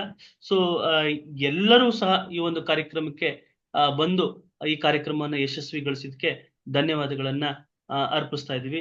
ಈ ಒಂದು ಕಾರ್ಯಕ್ರಮದ ರೂವಾರಿಯಾಗಿರುವಂತಹ ಡಾಕ್ಟರ್ ಬಾಬಾ ಸಾಹೇಬ್ ಜಿನರಾಳ್ಕರ್ ಅವ್ರಿಗೂ ಹೃತ್ಪೂರ್ವಕವಾದಂತಹ ಧನ್ಯವಾದಗಳನ್ನ ಅರ್ಪಿಸ್ತಾ ಈ ಒಂದು ಕಾರ್ಯಕ್ರಮವನ್ನ ನಾವು ಇಲ್ಲಿಗೆ ಮುಗಿಸ್ತಾ ಇದ್ದೀವಿ. ತರಗತಿಗಳ ವಿವರಗಳನ್ನ ನಾವು ಗ್ರೂಪ್ ನಲ್ಲಿ ಶೇರ್ ಮಾಡ್ತೀವಿ ಅಂತ ಹೇಳ್ತಾ ಈ ಒಂದು ಕಾರ್ಯಕ್ರಮವನ್ನ ನಾನು ಇಲ್ಲಿಗೆ ಕೊನೆಗೊಳಿಸ್ತಾ ಇದ್ದೀನಿ. ಎಲ್ರಿಗೂ ಧನ್ಯವಾದಗಳನ್ನ ಅರ್ಪಿಸ್ತಾ ಇದ್ದೀನಿ. ಧನ್ಯವಾದಗಳು sir. Thank you sir. Thank you sir. Jai Hind, Jai Hind, Jai Hind sir. Thank you sir. Thank you sir. Jai Hind sir, Jai Hind sir.